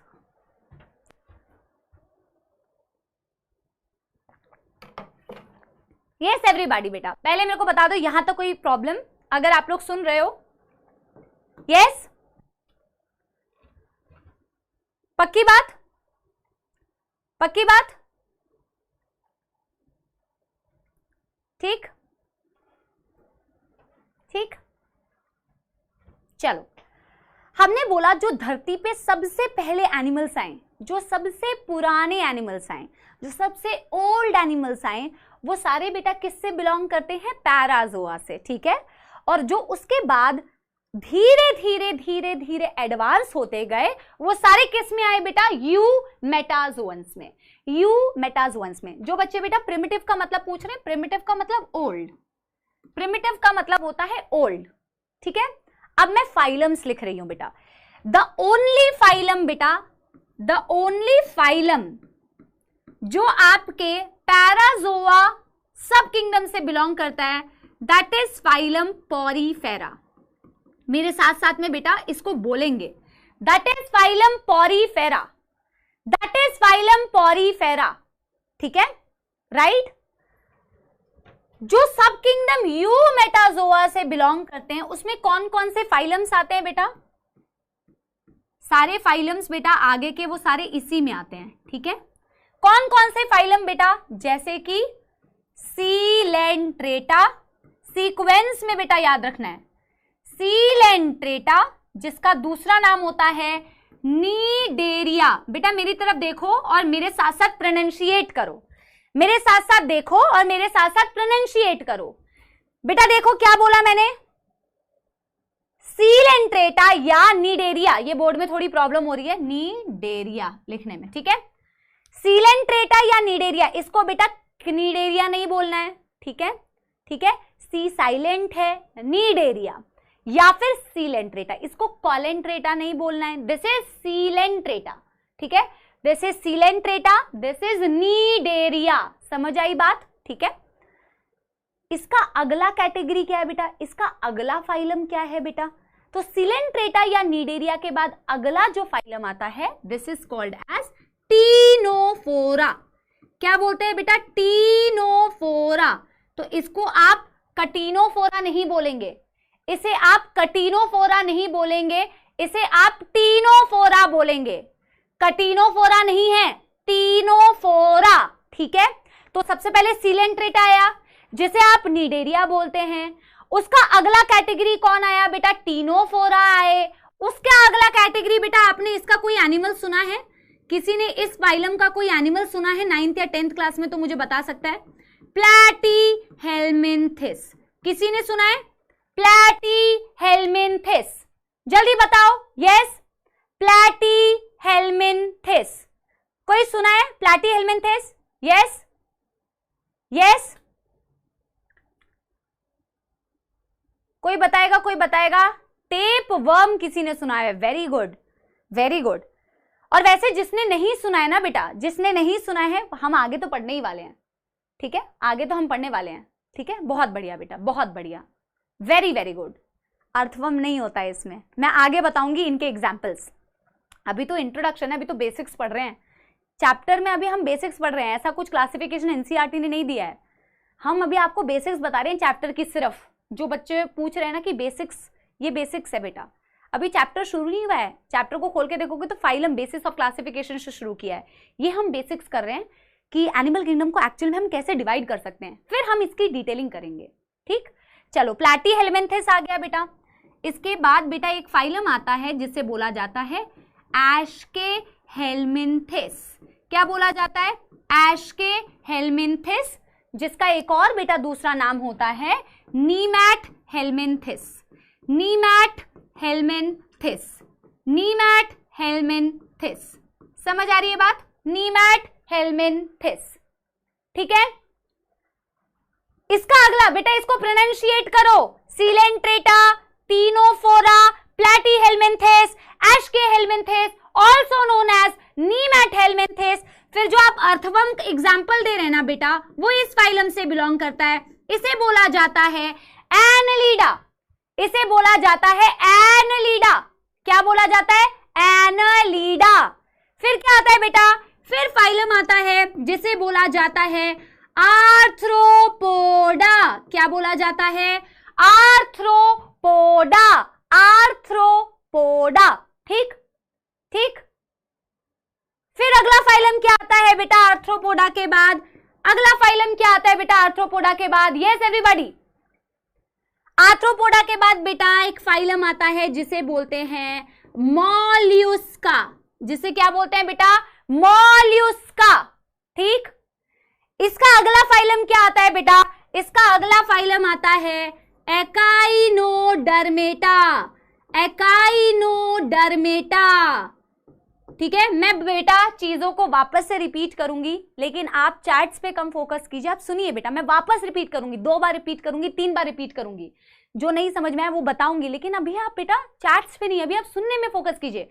अगर तुम लिखोगे बेटा तो तुम सुनोगे कैसे, ठीक है। जिसको आता है उसको तो ठीक है, जिसको नहीं आता बेटा सुनो, नहीं समझ में आया वापस से बताऊंगी, ये सारी चीज वापस से बताऊंगी, लेकिन लिखने पे नहीं बेटा, सुनने पे, समझो, समझने पे फोकस करो, है ना। टाइपिंग पे नहीं, टाइप कर रहे होगे तो सुनोगे कैसे, है ना। एकाइनोडर्मेटा के बाद बेटा जो 2 फाइलम्स बच गए ना, मैं उसको यहां पे लिख दे रही हूं इस साइड में, मैं उसको इस साइड में लिख दे रही हूं, हेमिकॉर्डेटा, हेमिकॉर्डेटा, और फिर आता है बेटा कॉर्डेटा, फिर आता है बेटा कॉर्डेटा। मैं इसकी नंबरिंग कर दूं ताकि आपको बेटा कोई दिक्कत ना हो। तो इसमें सिर्फ एक ही फाइलम आया, फाइलम पॉरीफेरा, ठीक है। इसमें बेटा phylum coelenterata, phylum ctenophora, platyhelminthes, aschelminthes, annelida, arthropoda, mollusca, echinodermata, hemichordata and chordata, ठीक है। अब जिसको समझ नहीं आया है उनको मैं वापस से बेटा एक्सप्लेन करती हूँ। श्रुति बेटा मैं वापस से बताती हूँ, ठीक है। पहले जिन लोगों ने कर लिया है वो एक बारी बेटा इसको नोट कर लो, जिन्होंने इसे कर लिया एक बारी पहले इसे नोट कर लो, फिर मैं आपको हायरार्की जो आपको नहीं पता है ना बेसिक्स, वो मैं आपको अभी समझाती हूँ, वो मैं अभी आपको समझाती हूँ, ठीक है।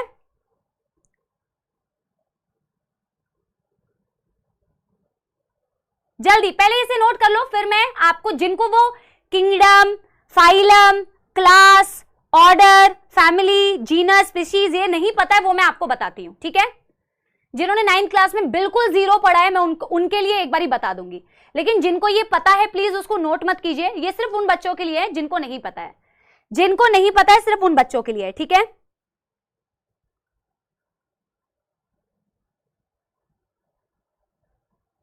एक बारी आप पहले सारा नोट करो, मैं इस चीज को बेटा वापस रिपीट करूंगी, पर मैं उन बच्चों को थोड़ा बताना चाहती हूं जिनको बेटा इस चीज में प्रॉब्लम है कि किंगडम क्या होता है मैम, फाइलम क्या होता है मैम, क्लास क्या होता है मैम, वो बताऊंगी, ठीक है। यस यस, एक बारी बेटा हो गया क्या यहां तक? यस एवरीबॉडी, क्या यहां तक हो गया? बेटा आप तो सही बोल रहे हैं कि मैम ये तो था हमारे 10th क्लास में, बट कई बच्चे बेटा नहीं पढ़ के आए हैं तो उनको भी बताना पड़ेगा, है ना? ठीक है, मैं साइड में हूं बेटा, जो बच्चे नोट कर लें आप पहले इन्हें नोट करो। मैं इस स्लाइड पे मैं वापस से आऊंगी, ये वाला स्लाइड वापस से समझाऊंगी, लेकिन पहले वो हायरार्की एक बारी बता देने दो। ठीक है बेटा, सबका हो गया है क्या? एक बारी मेरे को बता दो। यस एवरीबॉडी, यस एवरीबॉडी, ठीक है, डन डन एंड डन। इस स्लाइड पे मैं वापस आऊंगी जिन बच्चों ने नोट नहीं किया है, ठीक है, जिन बच्चों ने नोट नहीं किया है इस पे मैं वापस से आऊंगी। मैं एक बारी बेटा उन बच्चों के लिए एक हायरार्की बताना चाहती हूं, ठीक है। ये मैं 9th क्लास के कुछ बेसिक्स बता रही हूं, जिनको ये आते हैं आप प्लीज नोट मत करिए, ठीक है, जिनको ये आते हैं प्लीज आप ये नोट मत करिए, ठीक है। हायरार्की,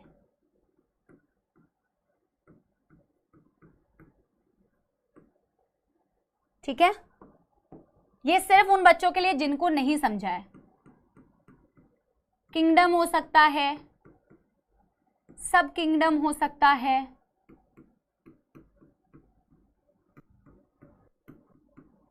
फिर बेटा आते हैं फाइलम,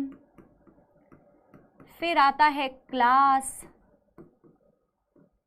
फिर आता है ऑर्डर, फिर आ सकता है फैमिली, फिर आ सकता है जीनस, फिर आता है बेटा स्पीशीज,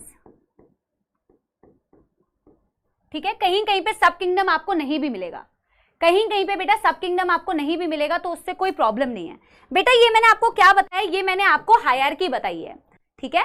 जैसे बेटा आप लोग क्लास 1 से 2 में जाते हैं, 2 से 3 में जाते हैं, तो ये अपग्रेड होते जा रहे हैं, हायरार्की अपग्रेड होते जा रही है हायरार्की। ऐसे ही बेटा हायरार्की एग्जिस्ट करती है।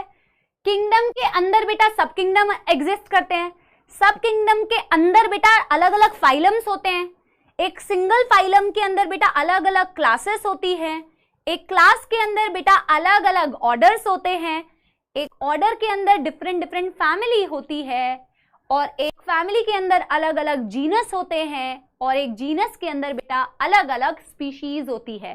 तो अगर मैं देखूंगी तो ये बेटा हायरार्की में इस तरीके का एरो लग रहा है, तो ये अपग्रेड हो रही है। सबसे टॉप लेवल की हायरार्की, सब हायरार्की मतलब होता है लेवल्स, हायरार्की मतलब होता है बेटा लेवल। ऑफ कोर्स बेटा इसके अंदर तुम बेटा सब फाइलम भी इंक्लूड कर सकते हो, सब ऑर्डर्स भी हो सकते हैं, पर ये मैंने आपको बेसिक्स बताए हैं, क्योंकि सब किंगडम मैंने यूज किया था टर्म, इसलिए मैंने सब किंगडम लिखा है। इसकी फर्दर बेटा डिवीजन होती है, ठीक है, समझ रहे हो मेरी बात, ठीक है। क्या अब आपको क्लियर हुआ? जिन्होंने बेसिक्स नहीं पढ़े क्या उनको क्लियर हुआ कि भैया किंगडम के अंदर सब किंगडम्स आते हैं, सब किंगडम के अंदर डिफरेंट फाइलम्स आते हैं, फाइलम के अंदर बेटा अलग अलग क्लासेस आ सकती है, क्लासेस के अंदर बेटा अलग अलग ऑर्डर्स आ सकते हैं, ऑर्डर के अंदर बेटा फैमिली आती है, फिर जीनस एंड स्पीशीज, ठीक है, डन, ठीक है। क्या अब बेटा बेसिक क्लियर हुआ? क्या अब बेटा बेसिक क्लियर हुआ? तो क्या मैं आगे बढ़ जाऊं, फिर मैं उस वाली स्लाइड को वापस से अब रिपीट कर दूं एक बारी बेटा। जो लोग जेन्युइनली सिंसियरली पढ़ रहे हैं बेटा, बाकी स्पैमिंग का तो मैं क्या बोल सकती हूँ, पर बेटा जो हमें कैसे पता चलेगा कि जो जेन्युइन बच्चे हैं, जो रियल बच्चे हैं, उनको समझ आ रहा है कि नहीं, ठीक है। क्या मैक्सिमम बच्चों जो और जिनको बेसिक्स की प्रॉब्लम हुई थी, क्या उनको समझ में आया कि नहीं, क्या उनको समझ में आया कि नहीं, ठीक है। तो इस तरीके से बेटा आप हायरार्की में ऊपर बढ़ते हुए जाते हैं, इस तरीके से बेटा आप हायरार्की में ऊपर बढ़ते हुए जाते हैं। क्लियर है? यस, पक्की बात बच्चा पार्टी, पक्की बात, ठीक है। चलो बहुत बढ़िया, बहुत ही बढ़िया। ये आपकी एनसीईआरटी में यहां पे इंक्लूडेड नहीं है, तो मैं यहां से शुरू करती हूं। तो बेटा अभी तक हमने क्या पढ़ा उसका एक बेटा समरी दे देते हैं। अभी तक हमने पढ़ा यार किसके बारे में? अभी तक हमने पढ़ा बेटा किंगडम एनिमेलिया के बारे में। किंगडम एनिमेलिया मतलब जहां सारे एनिमल्स के बारे में हमें पढ़ना है, सारे एनिमल्स के बारे में हमें पढ़ना है। एनिमल्स की खूब सारी प्रॉपर्टी बच्चा पार्टी ने मुझे बताई, बहुत सारी प्रॉपर्टीज बच्चों ने बताई। मैम एनिमल्स मल्टी सेल्यूलर होते हैं, यानी खूब सारे सेल से मिलकर बने होते हैं, मल्टी सेल्यूलरिटी, ठीक है। मैम एनिमल्स जो होते हैं दूसरों पे डिपेंडेंट होते हैं खाने के लिए, यानी उनका जो टाइप ऑफ न्यूट्रिशन होता है मैम वो होता है हेट्रोट्रॉप, यानी कि dependent upon others for the food. Ma'am हम जो है पहले खाना मुंह से खाते हैं, फिर वो खाना आगे जाके डाइजेस्ट होता है, यानी पहले खाना खाया, पहले इंजेस्ट किया, फिर हुआ डाइजेस्ट। इस टाइप के न्यूट्रिशन को बोला होलोजोइक मोड ऑफ न्यूट्रिशन। इसके अलावा मैम लोकोमोशन भी कर सकते हैं, हर कोई नहीं कर पाता बेटा, लेकिन कर सकते हैं। एक जगह से दूसरी जगह जो पोजीशन चेंज हो रही है उसे लोकोमोशन बोलते हैं। रिप्रोड्यूस भी कर सकते हैं मैम, अलग अलग टाइप की रिप्रोडक्शन दिखती है, ग्रोथ भी दिख सकती है ma'am. These are the basic characteristics जो हम कह सकते हैं एनिमल से रिलेटेड। मैम इस चैप्टर में किसके बारे में पढ़ना है? इस चैप्टर में पढ़ना है किंगडम एनिमेलिया के बारे में, जिसे हम बेटा प्यार से, जैसे कि आपका घर में प्यार से कोई नाम होगा ना, मैम का भी घर में प्यार से कोई नाम होगा, तो इनका भी प्यार से एक नाम इनको बोला जाता है मेटाजोअन्स। मेटा से यहां कहने का मतलब है मल्टी सेल्यूलैरिटी। सारे एनिमल्स मल्टी सेल्यूलर होते हैं ना, तो मेटा का मतलब होता है मल्टी सेल्यूलैरिटी, ठीक है, और जोआ मतलब एनिमल्स, ठीक है। अब मैं अगर बोलूं कि भाई किंगडम एनिमेलिया को मैं कितने पार्ट्स में डिवाइड कर सकती हूँ, तो किंगडम तो सबसे बड़ा वाला हायरार्की है ना, देखो रैंक में सबसे ऊपर आया, उसके अंडर में होते हैं सब किंगडम और उसके अंडर में होते हैं फाइलम। तो मैं क्या बोल रही हूं कि उसको दो सब किंगडम में मैंने डिवाइड किया। जो धरती पे सबसे पहले आए, जो सबसे पुराने हैं, जो सबसे ओल्ड हैं, उनको बोला जाता है प्रिमिटिव मेटाजोन, सबसे पुराने मेटाजोन। एक सिंगल फाइलम इसमें आता है, फाइलम पॉरीफेरा। इस फाइलम को, सारे फाइलम्स को हमें डिटेल में पढ़ना है बेटा, सारे फाइलम्स को हमें डिटेल में पढ़ना है, सारे फाइलम्स को डिटेल में पढ़ना है, ठीक है। सब किंगडम यूमेटाजोअन्स यानी कि एडवांस्ड मेटाजोअन में बेटा, अब आंखें बंद करो और मेरे साथ रिपीट करो 2-3 बार। अब आंखें बंद करो और मेरे साथ 2-3 बार रिपीट करो। मैम सब किंगडम यूमेटाजोआ में कौन कौन आए? सीलेंट्रेटा जिसे नीडेरिया बोला मैम, फिर आए बेटा टीनोफोरा, फिर आए मैम प्लैटीहेल्मिन्थेस, फिर आए एशके हेल्मिन्थेस जिन्हें नीमैट हेल्मिन्थेस भी बोलते हैं। फिर सीक्वेंस में कौन आए? एनेलिडा, फिर कौन आए बेटा? आर्थ्रोपोडा, फिर कौन आए बेटा? मोलस्का, फिर कौन आए बेटा? एकाइनोडर्मेटा, फिर कौन आए बेटा? Hemichordata, echinodermata and chordata. And Chordata क्या याद हुआ?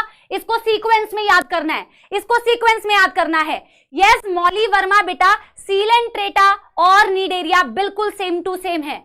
क्या याद हुआ सभी को?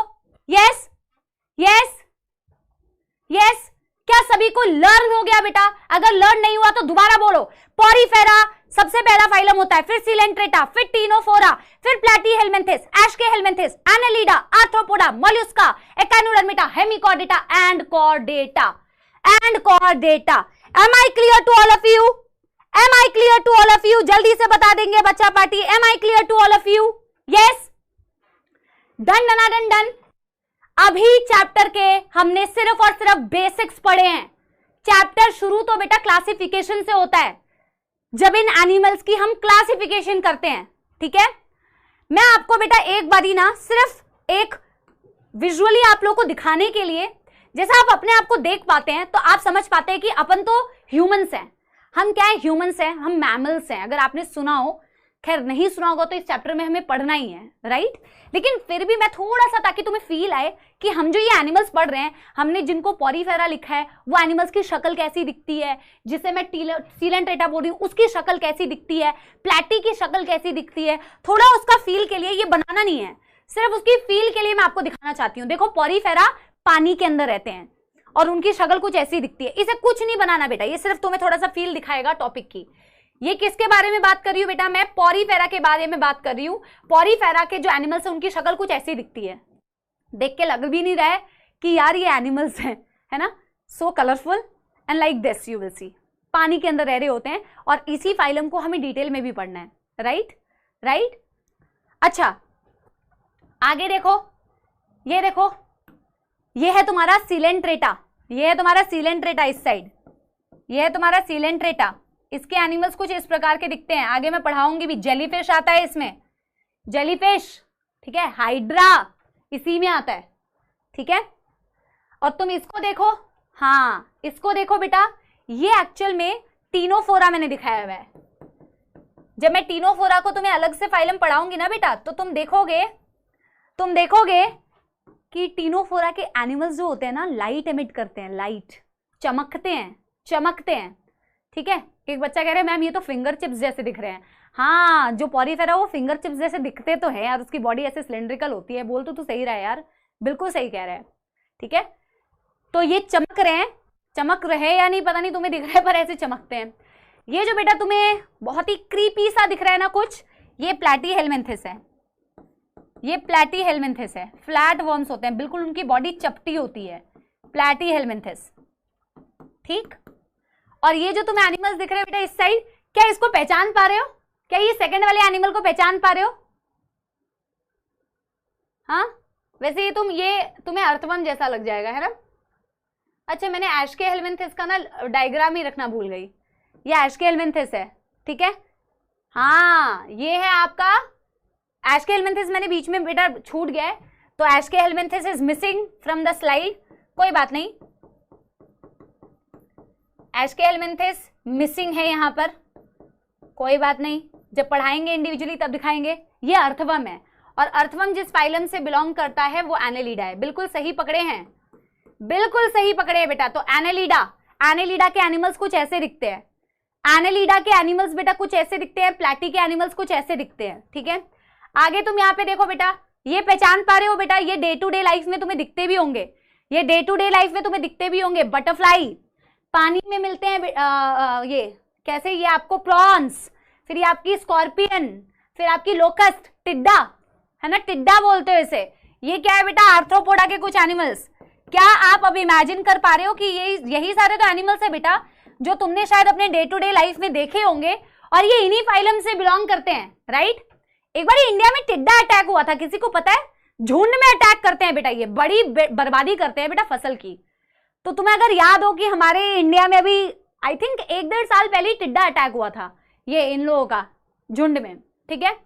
अब बेटा तुम्हें ये दिख रहा है इस साइड, ये तुम्हें ये ऑक्टोपस दिखाया है भाई, ऑक्टोपस, और ये तुम्हें स्नेल दिखाया हुआ है ना। ये मॉल्यूस्का है, ये मॉल्यूस्का है। यूजुअली मॉल्यूस्का के जो एनिमल्स होते हैं उनकी बॉडी के ऊपर शेल होता है, जब मैं पढ़ाऊंगी आगे तो आप देखोगे। तो मॉल्यूस्का के कुछ एनिमल्स बेटा इस तरीके से बिलोंग करते हैं। और कई बच्चे बिल्कुल सही आंसर दे रहे हैं कि मैम बिल्कुल arthropoda is the largest phylum.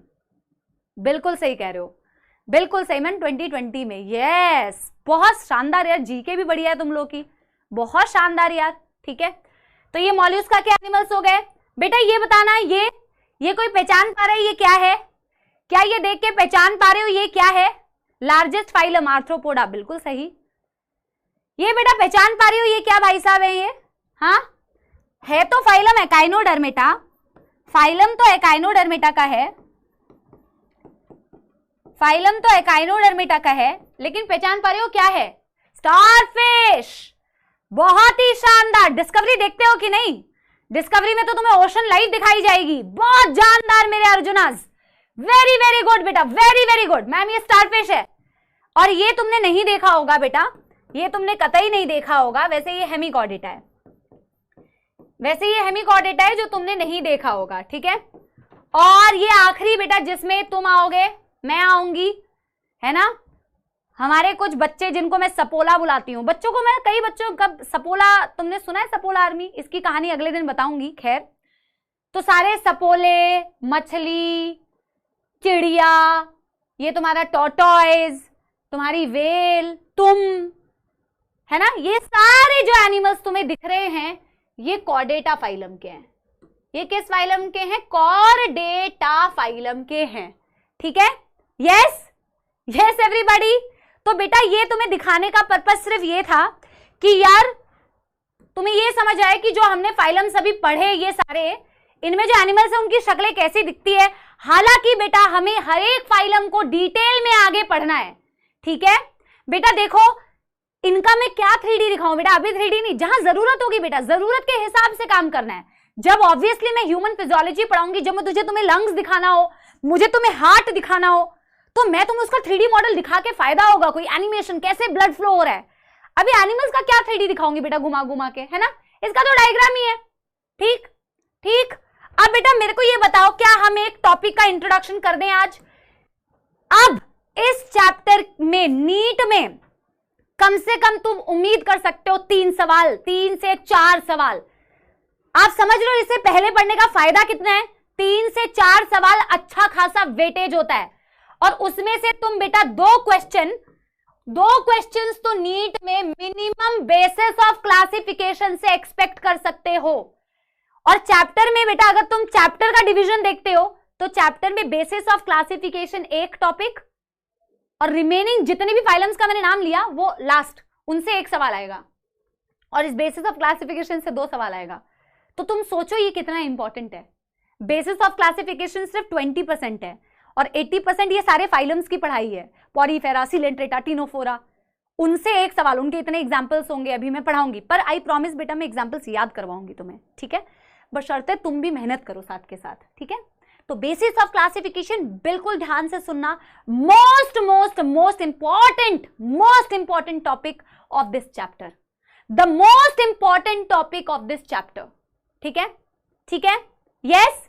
अब बेटा आप मेरे को बताते जाइए, 5:30 बजे तक क्लास है, आज बहुत लंबी क्लास नहीं है, सिर्फ 5:30 बजे तक क्लास लूंगी, ठीक है। आप मेरे को ये बताओ बेटा, आप मेरे को ये बात बताओ कमेंट्स में कि आप क्लासिफिकेशन क्यों कर रहे हैं, what is the requirement of classification, आपको एनिमल्स को क्लासिफाई क्यों करना पड़ रहा है, आप क्यों एनिमल्स को, आपने किंगडम को क्यों सब किंगडम में डिवाइड किया, आपने क्यों सब किंगडम को बेटा फाइलम में डिवाइड किया, आपने फाइलम को आगे जाके फर्दर क्यों भाई क्लास में डिवाइड किया, क्या रिक्वायरमेंट थी भाई, what was the need of animals classification, या किसी भी चीज की क्लासिफिकेशन की क्या जरूरत थी भैया, to sort for easy understanding, very good, शाबाश my future doctors, very good यार, फॉर इजी अंडरस्टैंडिंग, यार, अपनी खुद की सुविधा के लिए, अपनी खुद की सुविधा के लिए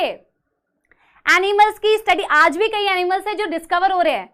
अगर हम बेटा एनिमल्स को क्लासिफाई, जैसे बेटा अगर मैं तुम्हारी क्लास की बात करूं, तो मैं अगर तुम्हारी क्लास में बच्चों को डिवाइड कर दूं, हालांकि तुम्हारी क्लास में कई हजार बच्चे हैं, अगर समझो बेटा मैं फिजिकल क्लासरूम में कभी पढ़ा रही होती, मेरे सामने बच्चे बैठे हैं और 40 बच्चों की क्लास है ना, अब मेरे क्लास में बेटा हर टाइप का बच्चा होगा, हो सकता है कोई बच्चे बहुत जल्दी चीजों को ग्रैस्प कर लेते हैं, कोई बच्चे होते हैं जिनको बेटा थोड़ा टाइम ज्यादा लगता है उन बच्चों के कंपैरिजन में, कुछ बच्चे ऐसे हैं जो काफी ज्यादा टाइम लेते हैं चीजों को समझने के लिए।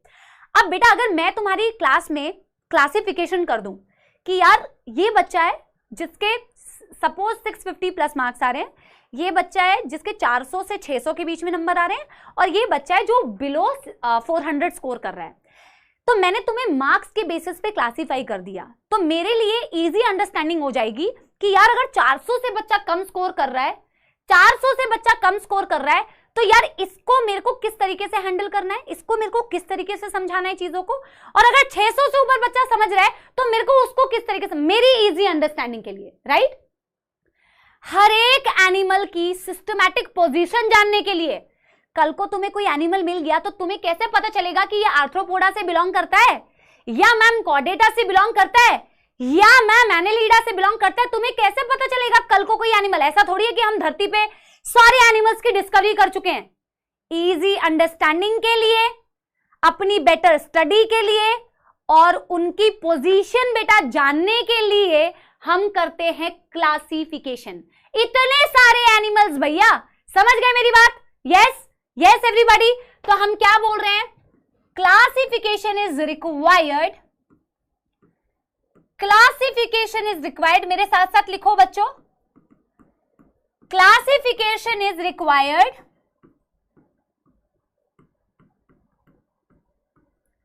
For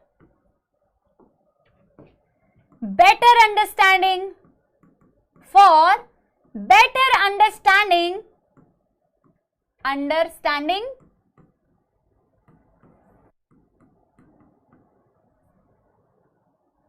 of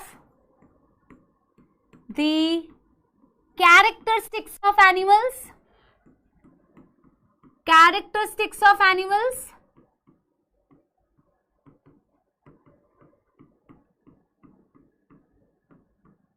and understanding their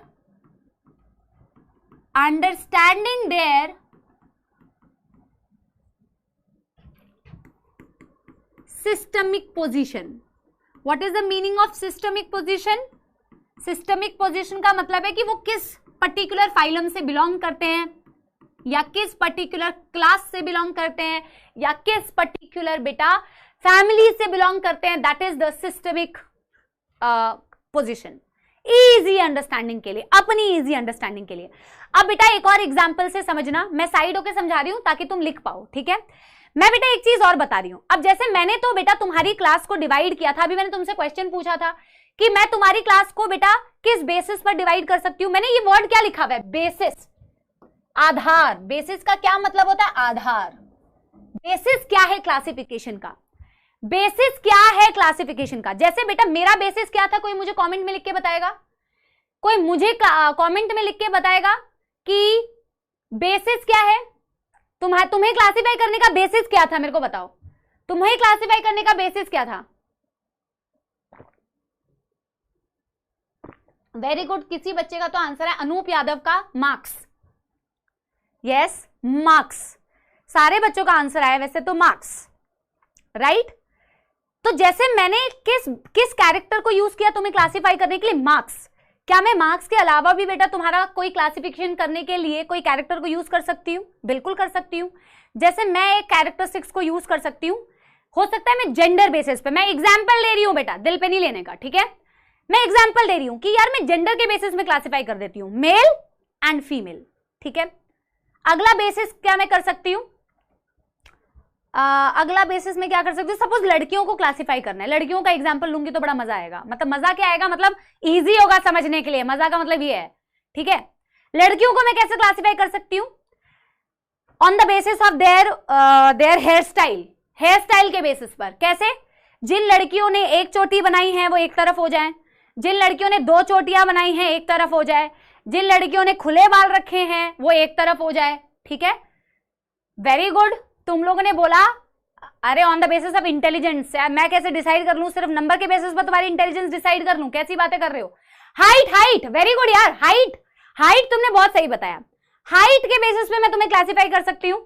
इतने 4 इंच के बच्चे एक तरफ, 5 इंच के 4 इंच बोल रही हूँ यार, 4 फीट, 4 फीट वाले बच्चे एक तरफ, 5 फीट वाले एक तरफ, 6 फीट वाले एक तरफ, ठीक है।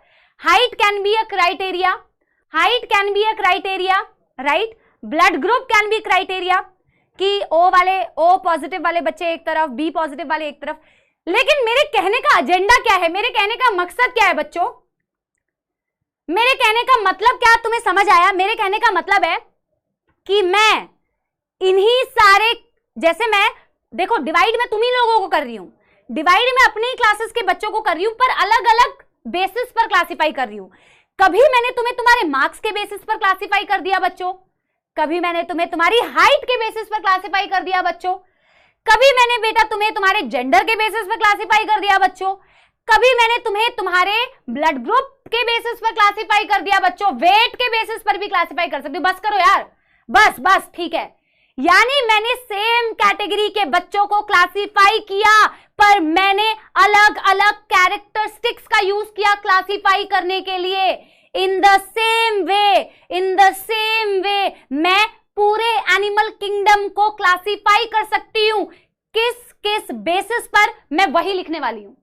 क्या आपको ये समझ में आया जो मैम ने समझाया आपको? तो एक थम्स अप दीजिए मुझे, एक थम्स अप दीजिए मुझे, यस। तो मैं बेटा आपको एनिमल किंगडम को किस किस बेसिस पर क्लासिफाई करके बताऊंगी, उसी को हम बेटा लिखते हैं बेसिस ऑफ क्लासिफिकेशन। अभी आपको इनमें से शायद कुछ भी चीज समझ, ये जो मैं आपको लिखवाऊंगी ना, इनमें से अभी आपको कम समझ में आएगा, लेकिन जब मैं इंडिविजुअली आपको ये समझाऊंगी तो आपको समझ आ जाएगा। बहुत जानदार, बहुत शानदार, बहुत ही बढ़िया, बहुत बढ़िया मेरे बच्चों, वेरी वेरी गुड यार, वेरी वेरी गुड बेटा। तो मैं बेटा देखो, जैसे मैंने तुम्हें जेंडर वेंडर के बेसिस पर किया था, अब एनिमल्स को जेंडर के बेसिस पर थोड़ी कर रही हूं। एनिमल्स को बेटा मैं किस बेसिस पर क्लासिफाई कर रही हूं, इसी को सीक्वेंस में लिखना है।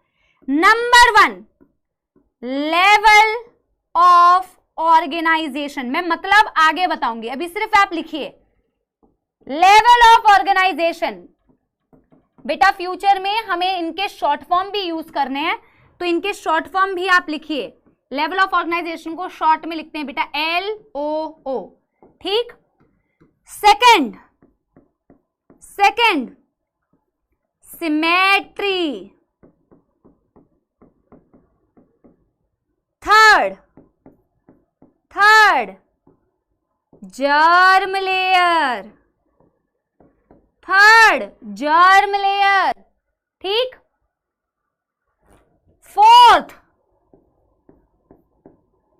सीलोम, इसे कोलोम नहीं बोलते हैं, सीलोम बोलते हैं, ठीक है, yes.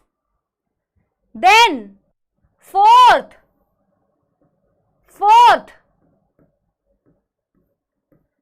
Body plan,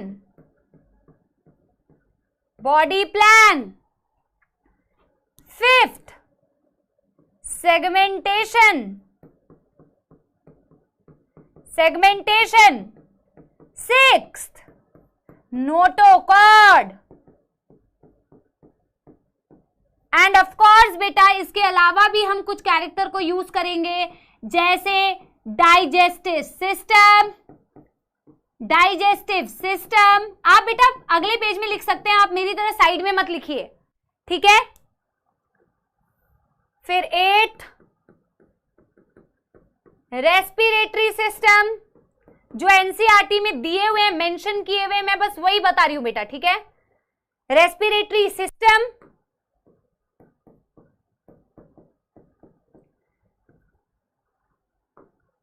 and 9th circulatory system, that's it. मुझे आपको पूरा बेटा बेसिस ऑफ क्लासिफिकेशन इन्हीं के बेसिस पर बताना है, जो मैं आज की क्लास में आपको नहीं बताऊंगी, जो मैं एक्चुअल में बेटा अगली क्लास में बताऊंगी। गलत हो गई है क्या काउंटिंग? 1 2 3 4, अच्छा ठीक है भैया, लो। अरे भाई बहुत बड़ा ब्लंडर हो गया है, तुम तो एकदम डांटने लग रहे हो यार, मेरे को मत डांटो बेटा। चलो चलो ठीक है, कभी कभी तुम्हें भी मजा आता है डांटने में। 4th 5th 6th 7th 8th 9th 10th, ठीक है। आप ठीक है ना? 10 ठीक है, 10। हाँ साहिल बेटा वही तो बात है, साहिल कह रहे वी विल मैनेज, बट कई बच्चों को भी मौका मिलता है ना जब डांटने का, तो छोड़ते नहीं है, डांटो, ठीक है। मैं आपको बेटा क्या बोल रही हूं, मैं आपको ये वो चीजें बोल रही हूं जो हमें इस चैप्टर में बेसिक्स यूज करने हैं, वो है ये सारे बेटा, ठीक है। तो हम एक्चुअल में, मैं आपको बता दे रही हूं कि कल की क्लास में क्या पढ़ के आना है, मैं बहुत ज्यादा ओवरलोड नहीं कर रही हूं तुम लोगों को, ठीक है। तो एक क्वेश्चन भी पूछ लेती हूं, तुम्हें पोल कराने का बड़ा वो हो रहा है, तो मैं एक पोल भी करा लेती हूं। और आज की क्लास में मैं बहुत ज्यादा तुम्हें अब बेटा इससे ओवरलोड नहीं करना चाहती हूँ, क्योंकि मुझे जो तुम्हारी, देखो आज हमारी पहली क्लास थी, तो मुझे ये भी समझना पड़ेगा कि तुम्हारी क्लास में ऑडियंस कैसी है, तुम्हारी क्लास में मिक्स ऑडियंस है कि नहीं। वो तो मैं बेटा क्लास के बाद जो तुम्हारे कमेंट्स होंगे ना, ठीक है, जो क्लास के बाद तुम्हारे कमेंट्स होंगे उससे पता लगाऊंगी कि तुम्हारी ऑडियंस कैसी है, कि जर्म लेयर का शॉर्ट फॉर्म बेटा GL, कि बिल्कुल जीरो बेसिक्स हैं या थोड़े बहुत बेसिक्स आते हैं मैम। हालांकि मैं तुम्हें जेन्युइनली बताऊं बेटा, क्लास तो यहां से एनसीईआरटी ने शुरू की है, एनसीईआरटी ने यहां से शुरू की है बेटा। एनसीईआरटी ने वो एनिमल किंगडम की क्लासिफिकेशन इस तरीके से दिया ही नहीं है, तो वो सारी चीजें जो मैंने तुम्हें बताई वो बेसिक्स बताई है। बट फिर भी धीरे धीरे हो सकता है कि, मेरे को नहीं पता कि कैसी ट्यूनिंग है, जैसे बाकी बच्चों के साथ में मेरी ट्यूनिंग हो जाती है, आई होप कि बेटा तुम्हारे साथ भी ट्यूनिंग बैठ जाए। एक आधा क्लास में शायद बेटा अपनी ट्यूनिंग जम जाएगी, ठीक है। हो सकता है कि 1-2 क्लास में आपकी मेरी ट्यूनिंग बिल्कुल जम जाए, ठीक है। और वही उम्मीद करूंगी, क्योंकि बेटा आपकी मेरी ट्यूनिंग जमना बहुत जरूरी है। टीचर स्टूडेंट का रिलेशनशिप ऐसा ही होता है, जब आप मेरे दोस्त बन जाओगे तो बहुत अच्छे से और समझ में आएगा तुम्हें, ठीक है। बेटा देखो, जो बच्चे मुझे बोल रहे हैं ना कि 6th और 7th पॉइंट समझाओ, बेटा ये वाली पार्ट मैंने अभी तक तुम्हें नहीं समझाया है, ये वाला पार्ट मैंने अभी तुम्हें नहीं समझाया है, ठीक है। और जो बच्चे अपने पॉइंट्स इसमें ऐड कर रहे हैं ना कि मैम एक्सक्रीटरी का है, मैम ये सारी चीजें का है, बेटा वो नहीं है यहाँ पे बेसिस ऑफ क्लासिफिकेशन में। तो सिर्फ मैं एनसीईआरटी वाला बता रही हूँ जो एनसीईआरटी के अकॉर्डिंग रिक्वायर्ड है, ठीक है। तो आप इसमें अपने एडिशंस मत करो बेटा, अभी ये एनसीईआरटी वाले हैं जो मैं अगले दिन समझाऊंगी, आज नहीं कल समझाऊंगी, ठीक है, कल समझाऊंगी, ठीक है। अब बेटा देखो, आज अपनी क्लास यहीं तक की है, लेकिन मैं थोड़ा सा एक बारी एनसीईआरटी में जो ये बेसिस ऑफ क्लासिफिकेशन लिखा हुआ है, मैं एक बारी रीडिंग करती हूँ। मैं कुछ इसी तरीके से बेटा एनसीईआरटी का स्क्रीनशॉट लेके आया करूंगी और तुम्हें मैं एनसीईआरटी के स्क्रीनशॉट से ऐसे करके एनसीईआरटी भी साथ के साथ रिवाइज कराऊंगी, ताकि एनसीईआरटी से बेटा, क्योंकि पेपर कहां से आएगा, एनसीईआरटी से आएगा।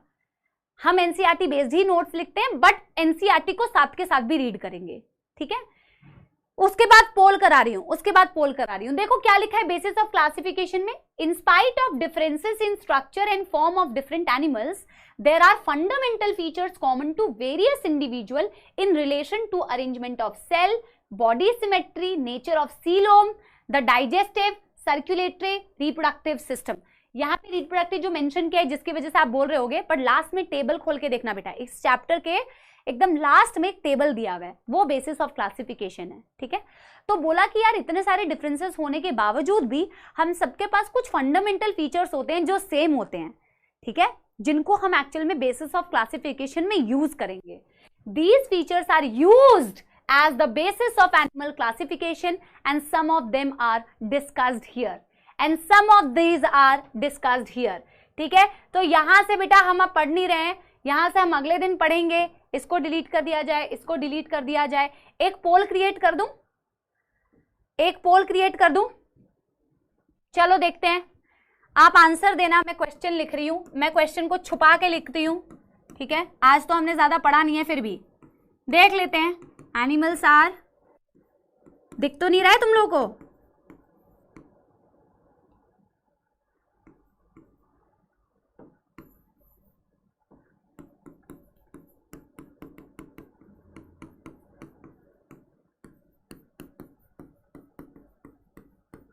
कोई बच्चे जब एग्जाम लिखते हैं ना अपना, तो ऐसे ही छुपा के लिखते हैं कि किसी को दिख ना जाए भाई, ठीक है। ऐसा होता है कभी? बिल्कुल ऐसे बेटा नोटबुक को छुपा के लिखते हैं। चलो पोल क्रिएट किया जाए बच्चा बाड़ी। यस, 45 सेकंड का मैं पोल क्रिएट करूंगी। क्वेश्चन रहा ये, अरे भाई हाँ, क्वेश्चन रहा ये, एनिमल्स आर, अरे जिन्होंने कमेंट्स में ए आंसर दे दिया तो गलत हो जाएगा। एनिमल्स आर पोल आ चुका है आप लोग के पास। जिन्होंने पहले ही ए आंसर दे दिया है उन्होंने तो शगुन कर दिया है बेटा। नीट के एग्जाम में भी बेटा ऐसा ही मत करना कि इनकम्प्लीट क्वेश्चन पढ़ के आंसर दे देना। बहुत जानदार, बहुत शानदार, क्या आंसर आ रहा है आप लोगों का, बहुत ही बढ़िया। देखते हैं इतने आसान सवाल में कितने प्रतिशत भारतीयों ने सही जवाब दिया है, कितने प्रतिशत भारतीयों ने सही जवाब दिया है, एक बार देख लेते हैं। यस, देखें पोल खत्म हो गया, जल्दी खत्म हो जाओ भैया। मेरे को तो एक्सपेक्टेड है कि एटलीस्ट 99% बच्चों का सही होना चाहिए, मैंने 1% का फिर भी रख दिया है। देखते हैं, मेरा आंसर है D. Show results, show result, show result भैया। क्या हुआ बेटा, ये क्या है, ये क्या है यार, व्हाट इज दिस? क्योंकि तुम लोगों ने जल्दीबाजी में ए आंसर दिया ना, जल्दीबाजी में ए आंसर दिया ना तुम लोगों ने, नलायकों हैं। लीडर बोर्ड देख लें। वेदांत त्रिपाठी वेरी वेरी गुड यार। नीलेश कृष्णा वेरी गुड बेटा। त्रिवेश धाकड़ वेरी गुड। ओमकार चतुर्वेदी शाबाश बेटा। And Sonam Kumari very very good. This is the leader board, ठीक है। तो कोई दिक्कत नहीं है बेटा, आगे हमें बहुत सारे पोल्स क्रिएट करने हैं, हम बहुत सारे पोल्स करेंगे। कई बच्चों के पास पोल नहीं आया होगा, मुझे पता है, थोड़ी बहुत टेक्निकल प्रॉब्लम्स अभी भी है, तो आपके पास पोल्स बेटा आ जाएंगे धीरे धीरे। थोड़ा सा हमारी इसमें भी मॉडिफिकेशंस हो रही हैं, तो घबराओ मत। हमारा पोल कराने का पर्पस ये क्वेश्चन कराना, तो क्वेश्चन आप करो, कोई बात नहीं। पोल आप नहीं पार्टिसिपेट कर पाए, कोई दिक्कत नहीं है, कोई प्रॉब्लम नहीं है बेटा, ठीक है। तो इसमें भी अपन इंप्रूवमेंट कर रहे हैं, जैसे आप अपनी पढ़ाई में इंप्रूवमेंट करो। मैं आज की क्लास बस बेटा इतनी ही रखना चाहूंगी। मैं ये एक्सपेक्ट करती हूँ कि आई होप कि आपको समझ में आया होगा। और आप कमेंट्स में मुझे बेटा आफ्टर लेक्चर जरूर बताना कि if you understood the lecture well. हालांकि कल हमारा बेटा एक्चुअल चैप्टर स्टार्ट होगा, आज हमने सिर्फ कहानी बताई है, बेसिक्स बताए हैं आपको थोड़े से। हम अगले क्लास में, और मैं बेटा आपसे एक ही रिक्वेस्ट करूंगी, दिल से विनम्र और हाथ जोड़ के आप लोगों से एक रिक्वेस्ट करूंगी, प्यारे छोटे बच्चों को, कि बेटा सेल्फ स्टडी करो थोड़ी सी। और अगर 9th और 10th की टेक्स्ट बुक है तो थोड़ा इस चैप्टर को थोड़ा सा पढ़ो वहां से, ठीक है। और बेसिस ऑफ क्लासिफिकेशन करने वाले तो थोड़ा सा एनसीईआरटी से पहले से पढ़ के आओ, तो जवाब दे पाओगे। और जब आप एक चीज को पहले से पढ़ के आओगे ना बेटा, तो और ज्यादा क्लैरिटी होगी, ठीक है, और ज्यादा क्लैरिटी होगी तुम्हें, ठीक है। और एक आप लोग के लिए मोटिवेशन के लिए, कि आप through out the session motivated रहें, तो एक मैं छोटा सा आप लोग के लिए आज एक गाना सुनाना चाहूंगी, ठीक है। यस, एक छोटा सा गाना आप लोग की मोटिवेशन के लिए। For all of you to stay motivated throughout the year, ठीक है। अंग्रेजी खराब हो जा रही है जाते जाते, ठीक है। रुक जाना नहीं तू कहीं हार के, रुक जाना नहीं तू कहीं हार के, कांटों पे ही चल के मिलेंगे साए बहार के, कांटों पे ही चल के मिलेंगे साए बहार के, ठीक है। तो बेटा कांटों पे ही चल के मिलेंगे साए बहार के, ये जो आप मेहनत करोगे, ये जो आप खून पसीना बहाओगे बेटा, ये जो आप बेटा अपने दिन रात एक करके पढ़ाई करोगे, अपनी नींद को त्याग करोगे, कई सारे फंक्शंस को त्याग करोगे, आई प्रॉमिस यू बेटा, आई प्रॉमिस यू, ये सारी मेहनत जीवन में आपके कहीं ना कहीं जरूर काम आएगी, जरूर काम आएगी बेटा, आई प्रॉमिस यू। और 1 साल के बाद आप ये कहोगे, ठीक है। तो मिलते हैं बेटा कल की क्लास में, पढ़ाई जरूर करके आना। Thank you very very much, I love you all, bye bye, thank you.